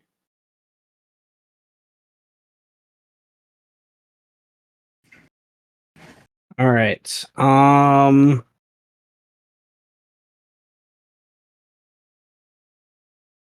At this point, like I said, the eerie quiet of the area sets in, to where it's like you hear your feet, like, scraping on the ground through as you travel. Through what's left of the Tailstone's gate, through what's left of the Tailstones proper before you come to the closest gate of the 12th house. It has been damaged by some recent destructive force. Not something direct, something indirect. So, like when the Tarrasque has been moving, maybe like an underground earthquake or something like that, or maybe even the tsunami effects. After kind of thing. But nevertheless, the ruinous kind of nature of the city walls around you imply that in the last, you know, 48 hours or so, the Tarrasque has not just stood in one place. And indeed, as you break through the walls, you can see it laid down. Whether or not it's asleep is, I guess, not what's important by this point. It's just not moving. And it's gathered in where a lot of the sewage and stuff would run off, so it's actually like pooled around it in this weird blood oily water that's kind of a few feet around it. Probably it looks like a few feet. You know once you get closer it'd probably be up to your like chest, if not. Just because the creature is so damn big. But it's kind of created a dam, if you will, and it started to pool in the area. As you get closer, there's obvious evidence of what few members of the houses and god butchers that were here in the last couple days or when it first arose. There's no cleanup that has happened. Like, the bodies are still just thrown about or have been moved by the Tarrasque moving. There's these like ethereal tethers by this point, not really so much chains that kind of connect to the beast. That have kind of, as it's laid down, its right arm is kind of arced up north in an awkward way, twisted behind it. And it's one of its legs in a similar fashion too. It's like almost like it's given up by exhaustion, sort of in a way, and just kind of flopped itself on the ground. It's breathing a very slow, not as slow as it was before, so hints to where maybe it's actually just sleeping or just relaxing. Nevertheless, to get to the seal, it's actually far enough away from the beast where you wouldn't have to get close to the beast. But by the time you get within 50 feet or so of it, the beast jostles and begins to awaken. Its blind sight taking over and it just becoming aware of your presence just by you being here, if nothing else. And probably a little bit to do with the skin quill, to be honest. It jostles and awakes, and Vear and Aether and Grary, who are with him, all kind of ready themselves as best they can, and you see the creature in the very Godzilla slow way, creating small earthquakes as it starts to try to stand up. I think It's I like before it stands up, I kind of like run through it. If I have to wade through like water, like swim through water with the baby Tarrasque, I will do so. Like I just like take him with me. Like come with me and meet Dad. I feel like that's a terrible idea, but I cannot stop No, you. it's gonna be it's gonna be great. That's funny. The Okay, you wade through the water. Yeah, you pretty much have to swim to get close enough to the beast. I can just imagine Zenithar hitting the Tarrasque on the head and going, "Not the mama." Mm. Well, unfortunately, as the Shadow of the Beast, I have to exercise the cycle of life and death now. So I did tell the Tarrasque I'd bring it food back. To be honest with you, did I lie? Will it Probably consort to not. cannibalism? Yes, 100%. Well, find out now. I'm gonna find out here in like 2 seconds. Okay, so you're using the possible cannibalistic food of a baby Terrest to distract it long enough for Veer to break the seal. Sure. Right. Right. And to solidify my friendship with it because I did not lie to it. I did say I would be back to bring you food. All right. Greetings I approved, want but to- Thunderous is on board. I want to also make clear that Amu would also say, Veer, do not hesitate. Get to the bind now.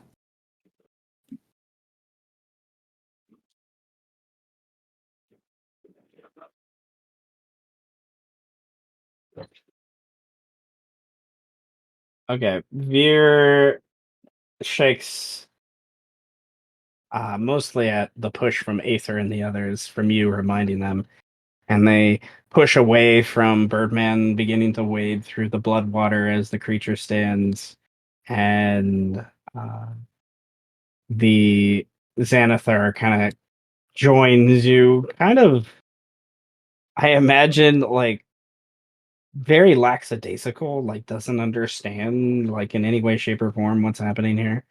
Just kind of gets close, and then eventually its nose kicks in from its own blind sight, realizing something's going on. It starts to slowly look up as there's this like silhouetted shadow of the beast, and it millions of small drips of bloody water coming from its mouth and its belly from it standing. I've molded into the Shadow of the Beast. It's like I'm just shrouded by it. Just like, yep. All you can see are the little skin quilt, like, around me and shit. I'm being all creepy, standing in the Shadow of the Beast. Okay. And for the briefest moment, I like to imagine that there's like an attempt at a bonding moment between these two beasts for the briefest moment. And baby Tarask is totally like, oh my god. Yeah. And then it jumps forward and starts to swim towards it. And there's something that changes in the body language of the true Tarask. And it just leers its head up. Yeah. And strikes and just goes down for the quickest bite. That's a pass. That's hilarious. I'm going to. I gotta see what it rolled. Okay, so not a crit. I give it advantage. Can I spend one of my inspiration to give it If advantage? you want to, sure. Hell Okay, yeah. still not a crit, but Damn it. All right. It bites in to the Tarrasque. The baby Tarrasque leers out in a scream of pain, and it tries desperately to escape. I'm going to have it roll. Has to get a nat 20 to escape. Okay. And doesn't. And then the creature, where are you? And sees all that and comments, "Oh, that's brutal, even for my standards." It goes for the swallow, which Damn, that's almost a crit. it is Holy technically. shit! Um, Plus I'm 25. What the fuck are you doing? I'm slowly revealing things to you, like what Mm-hmm. you may have to face here. Yeah, Honestly, the it force is a could just crit. befriend the Tarrasque. It is a crit, and it does more damage. So he bites in it to get it down its throat. Okay, and the thing does. And it lops off some limbs as well, since it's a crit. Yeah. So like one of its legs just like falls out of its mouth onto the ground as it bites down. Okay. And then the swallow effect. I gotta see how much damage this does first. So is this triplicate still obeying the max damage rules?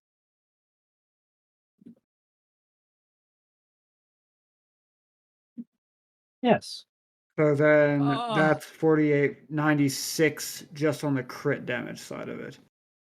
So then 96, that's 104, that's 134 damage. Oh, that's a lot of damage. So he bites the Xanathar in half before he swallows him, and Xanathar's dead, to be sure, by the time he goes down the gullet. And that's kind of sad. That is kind of sad. I'm That is sorry. kind of sad. I had to do it to you though. All right, I'm moving Xanathar down to the dead one. The dead Well, box. to be fair, I feel like Birdman knew this was gonna happen. Anyway. Yeah, it just like you controlled it now, so Yeah. eventually, It just looks because cooler this way. well, it's also this Tarask did not give birth. Yeah. Exactly. Like this Tarask is not a mother. Like none of those qualities exist in this Tarask. This is why I am glad to wear my lawful neutral alignment tag. Oh, I'm glad you rolled a sanity save because that did deserve one. I already know. I passed, baby. That's exactly why Amu was like, I'm not sure you should do. Oh, that's what you were going for. I didn't think you were doing that. Okay. I was like, oh shit. All right, Veer goes over and he begins to release the process while this is going on. I think what's more interesting than him releasing it is does the Tarask see him? I think that's much more interesting. So I'm going to have him roll versus the Tarask passive perception. Him, Grary, and Aether. I'm gonna roll a group stealth check. So at least two of them have to pass. Oh, that's gonna know, bro. All right, Aether fails. I will right. give a reroll. I have one inspiration. I'll give a reroll to Aether. Okay, that's a pass. All right. Grary is actually proficient in stealth, so that's a barely pass. Okay, two passes. So I just want to roll to see how bad Veer does. Oh, not horrible. Okay. So they are able to go through this process and release the seal while the Tarask is fully lost in eating one of its own kind, sort of its own kind, I guess. And like the shadow of the beast, its friend being here. And there's a weird vibe that it's kind of like Birdman, you're allowed to eat with the lion while it eats. Yo, if know. at any point you guys ever look over, I imagine I'm just standing on like a puddle of blood in like a plague doctor attire. It's just like you look over and see the beak turned out from the thing. I'm just sitting there watching it eat. It's like, damn. Birdman is like a guy on YouTube who is apart from Lion Pride. That's so cool. I need to have Veer roll another sanity. Yeah, he should be very afraid, man. Yeah, he is. Can I give him inspiration? Like, bro, I got you. I told you I'm gonna get you out of this. I wasn't lying to you, and I told you that the Shadow of the Beast thing was real as fuck. He's still scared. Good, he should be. Very much. Okay. I would like to give the group. I would like to give each of you two more inspiration for releasing the eighth seal without killing Veer. Because this morning when I was prepping, I was like, nah, they're just gonna kill him. They're just gonna kill him. That's what's gonna happen. And there's like 3 times where I thought you guys were fucking gonna kill him. But I was just, Well, Seth, and here's your 4th time, guys. Wrap it up. Kill him. uh, Kill him. Get him! No, Get no. his ass. We did what we were supposed to do. Kill him. well, it's also like if that's what we're doing, that's what we're doing. But it's No, also no. like guys, that's part of what I'm enjoying with some of these encounters is it's not necessarily supposed to be a threat for you all the time. It's supposed to Yeah. be like if you kill this person, you lose something narratively, like that you wouldn't have otherwise. So, Oh, kind of I for things, but mean, not like we did it the first time. yeah, it's also yeah. I'm pretty sure I was like they're gonna kill the dwarves. Did I think you were gonna fry pan them? No, I mean, no. You're welcome. now I have this image in my mind of like it's the moment like from the perspective of the NPCs. It's like with just Amu and Birdman having crossed the river, they're on the boat. Well, Amu's sitting on the boat, Birdman's like in the water. And I'm just imagining everything is just dark and Amu and Mhm. Birdman's eyes are just glowing. So they're like silhouetted with glowing eyes, intensely staring at everybody else. And that's just the vibe, the aura that they give off. Like, we can fucking kill you if we Well, and fucking the choose to. aspect that like only 2 of you came over, like, and there were still like 5 of you like in silhouette on the other side waiting. Like, yeah. And then 4 elves on the Uh, tiefling appear. no, it's good stuff. It's good stuff. Okay, well, in interest of transition things, I would like to have a quick conversation on how you want to approach well, this is actually the foot. How do you want to approach the 3rd house? Are you still going after Rumain, the lord, if you will, of the 3rd house, who has narrowly escaped already twice? And now Yes. you've given him a 3-day head start. Well, Yes. we don't really have much to go off of. That is true. To be honest, this is to even get an idea. You're not going to find anyone in town that knows. By this point, anyone that did know is either dead or gone. With the time you've spent trying to catch up to Veer, you can attempt to pick up a trail because he did leave from the city instead of Veer teleporting. So there's a chance to pick up a trail, but he is a bug that can Yeah. fly. Yeah. So I'm telling you straight up, this is like an insane DC of a survival check to even have a chance. But you have an insane character that can do these things. So I will, because I feel like I know a way that we don't have to even go after him. And it has to do with the Dwarvians. Because a part of me feels that if Dwarvians can absorb any magic, that a Dwarvian could absorb the magic of a bind. A part of me feels like that is a possible thing. The thing is, these characters don't know that. no. So Well, you have a yeah, no, you guys don't have direct knowledge of that. You know that the Jorvians are collecting magic. You know that kind of idea, but I think a loose kind of what Veer can explain with what his deal was. Because his deal now that he would explain would basically have been he would get them access to the magic trade, but through the Sinis people, so that they wouldn't have to deal with uh the actual city fallout, so to speak. But right, but magic trade doesn't imply. no, Yeah, that's what Veer think. Veer just thinks they're trading magic items. What Veer never learned is like, no, they'd be literally taking magic people, like, and the items and anything they could get their hands on. if Veer sticks with us, give us a few days, and Eros can just break his heart even more. uh, Uh, Veer. Breaky, breaky, heart.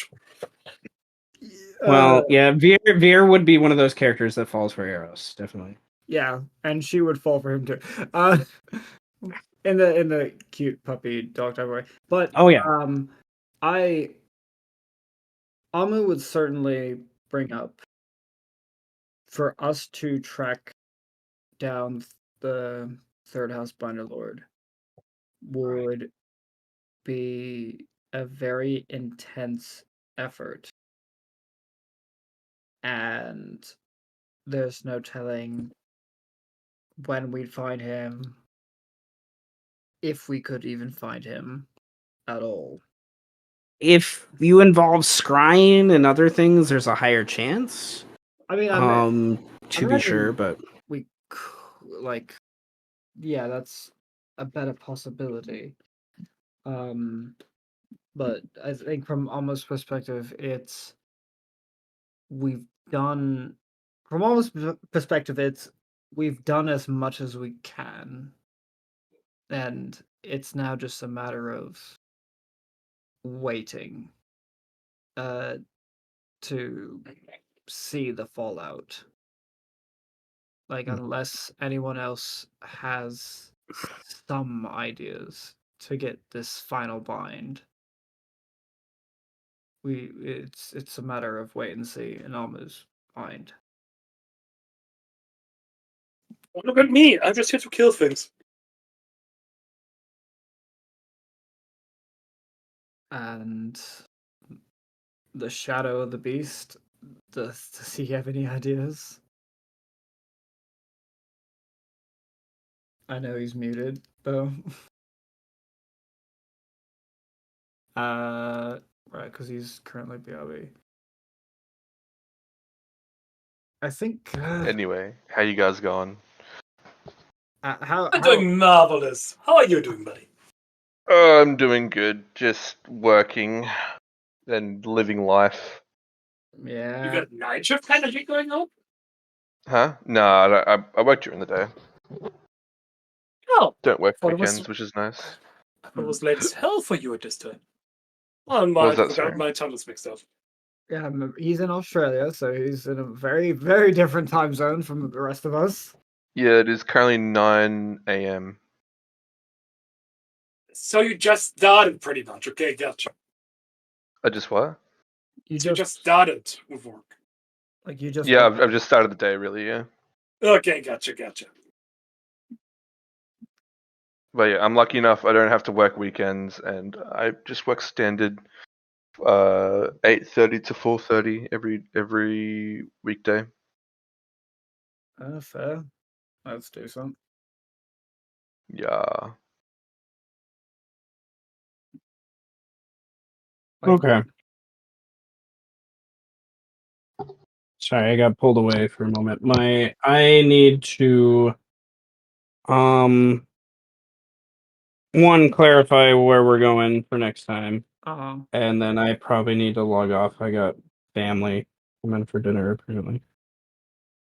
Fair. So Uh, yeah. So where do we want to go next? Because the initial plan was to go after Romaine, but I don't think you guys planned on spending the better part of 3 days to find Veer. So yeah.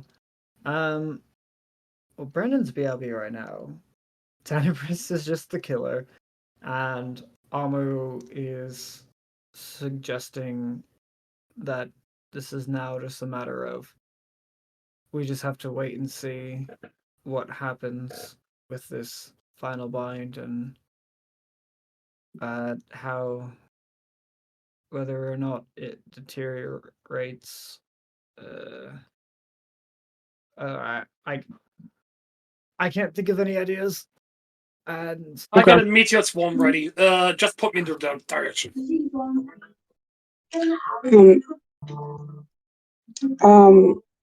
Kelly's kind of with Amu on the just wait and see how this plays out. so, I mean, with that, we can most assuredly just do a bit of time skipping. A little bit. okay. Tenebris would like to convene with Mel once more. And discuss potential plans for when the paladin and his goons try to invade.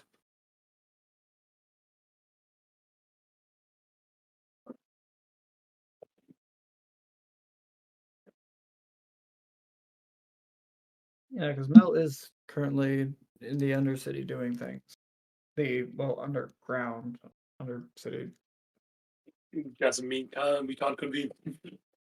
No, that's what I mean. Like, yeah, she's technically still in the city, so yeah, that's a thing you can do.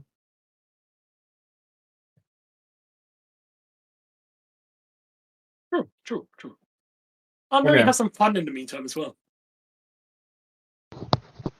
I wonder what Setch is doing. He's probably 100% alive, healthy, and well. Absolutely. Not dead, not like killed by anybody. He's Not- just alive and well. I was just gonna say. No, not killed by people who once considered him friend. No. He's 100% alive and well. Doesn't want to destroy the city or anything. He's on a Good. farm that he's cultivated where he could just watch the Exactly. On sunrise. farmland, probably has sheep on the farm. Arrows would have 100% brought him back. When Strike would have been like the muscle. Eros can't do that, so If they were there, they Eros, definitely would have. Eros doesn't have healing magic. Okay. I don't mean bringing back as in reviving. I mean like from the brink of like, what the fuck are you doing? Okay, I don't know. I don't know. Such with memories is a bit far gone. I don't know about that. You got like a 50 in persuasion. Come on. Eros. Yeah, maybe if you do like the American like movie thing, where like you sit him in a chair and you, like flash a bunch of lights in his face so he forgets everything. Eros couldn't even convince Mel to come along, like after they first left the city. So I don't see. I I don't see. mean, we were still like level 13, 14 at that point, so maybe now she could. I don't know. I'm just saying. I don't know. I don't know how you convince like 1,000 like centuries old evil. Like, hey, stop being evil. You remember that those few days we spent together? Doesn't that amount to more than Mean the anything? months? Doesn't that amount more to the months you spent committing mass murder on a population that did nothing to you and doesn't deserve all the pain Hey, and he torture? never. He it was allegedly he never actually did commit mass murder. I just want the lawyers to know. Truly, just destroyed some. Alright. What the fuck are those things called again? Oh, God. Bastilles? Not Bastilles. What's Donald's true? The ballistae. Ballista, yes.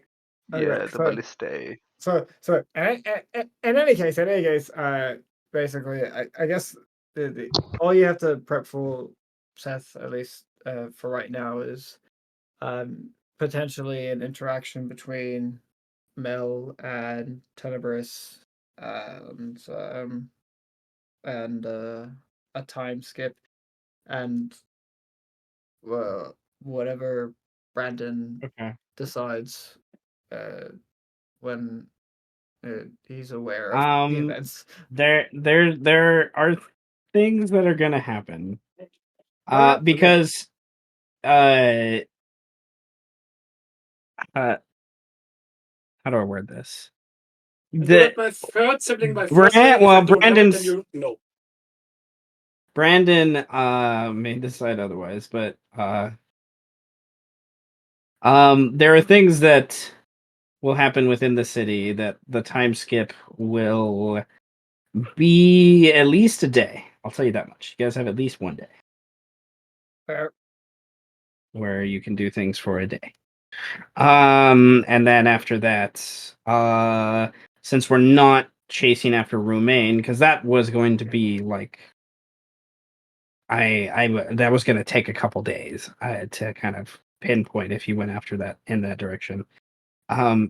If you were even successful. Yeah. Because the first check, I was like thinking in my brain was like, this is like above a 30. This is like one of those checks where it's just like a lot has happened. So, Brandon, are you back? Is that you? Yeah, I'm back. Hello. Okay. There was a loose discussion on, okay, now that we're back in the city, do we go after the third Binder Lord? Because it took us a couple days to find Veer. And Amu and Kali kind of are on the mind of it'll be very difficult. And I was kind of upfront with you guys, like, this is a very difficult check. Like, to even remotely begin to locate where to find him, remain, and then he's had 3.5 days head start while you guys were dealing with Veer to like Right. travel and stuff. So there's kind of a discussion of like, let's just let it play out. If he shows up, cool. We're not going to chase after him. So the question is, do you agree, Birdman, with that first discussion? Yeah, where are we looking on the Tarask breaking out of its binds naturally now? Like, do we still just need him to do it? You need to encourage it in some capacity to do that. Because right now it's not. I don't think it's thinking that far about things. But there is a potential where it will eventually do that if it has reason to. Right now, there hasn't been too much reason to leave where it's at. It would have gotten to that point had you guys not arrived when you did. I think that will waylay some of that. But yeah. Oh yeah, I say we wait a couple of days and then if he comes to release the bind, because he got kind of fucked up the last time we fought him too. So he's probably just recuperating from almost dying the first time. Probably also has a splitting headache now. Yeah, from getting cracked and from everybody, whatever. So I guess we just wait a couple of days. If he shows up, he shows up. If he doesn't, he doesn't. And then we just let nature run its course, I guess, until the Tarask gets bored. Right.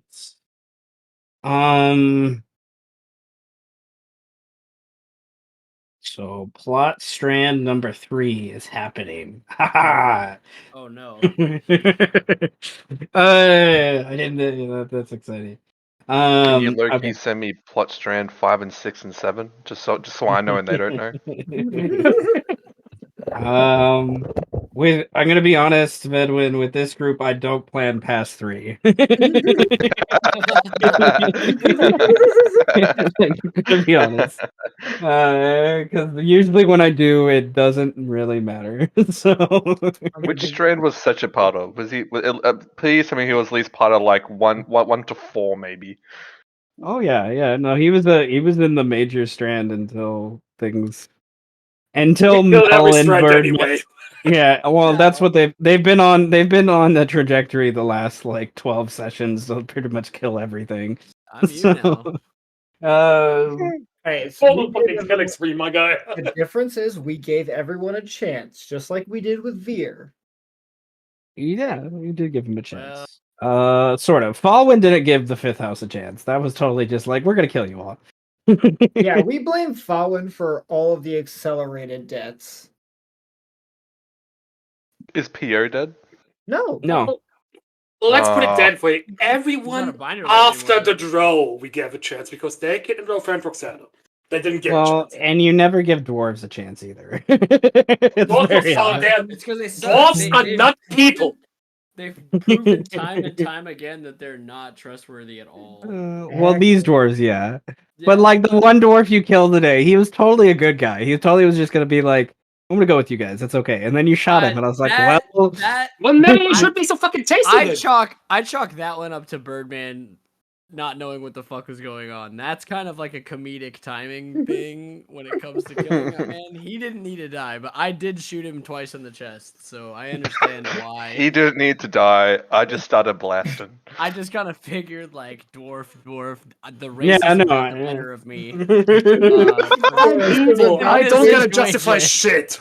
Racism got. Look, guys, I'm not gonna lie. I'm not gonna lie. Right there. I did kill that man based on how he looked and the situation, the vibe. I did profile him a little bit. I was wrong. Was I'll some admit racial that now. things. Just was a wrong, and little that's bit okay. of murder, no problem. Yeah. But in my It's my defense, great O'Neill. there have been times in my life where if I had hesitated to shoot, I would have gotten shot first. Okay, in my Yeah, defense. if there were times in my life Yes. where I was in a similar situation as this dwarf, and I won. So he really dropped the ball on this one. I'm gonna say. The gods know I you've win tried, those. but they never reciprocate. I get racially profiled and shot two times in the chest. I win those. I don't die from that. Nah, I win. I love it. Honestly, Okay. it's kind of his fault that he got shot in the chest twice. Yeah, you know, no. It is. All right, It we're is. just gonna Well, take that. We're just gonna take that loss on this one back down in to a neutral. line to back you up, I was wondering if any of you would recognize his token, because his token is one that I used before. Like, there was a whole group of dwarves that worked with the 12th house when you were like dealing with Drow, and he was all in like 4 of those fights. That token was, and I was like, if anyone notices him, they're just gonna like shoot him, and then you shoot him anyways, and I'm just like. Yeah. I mean, Hold up. both of you Dwarves walk with the drow. That's all the more reason to kill them, isn't it? see. Well, it was a business relationship, but yes. Except for the drow we adopted, they don't count. They're cool. You're Well, getting jazz hands okay, from me. Drow in my world, they lean evil, but they're not like ubiquitously evil. Yeah. Well, all I like can say on that, you're getting an aggressive jazz hands from me, so that's my. Nah, no, not according to Birdman. I mean, it's bold of you to assume we'd remember that far a token. well, some Right of you do. Like some of you remember where okay, like maybe I'm Bro. thinking of Francis did this in like 3 other games where he's just like that token was used at this point. I'm like, "Damn it, Francis." Yeah, but half of us don't even remember what happened last time. Well, it has been a few weeks.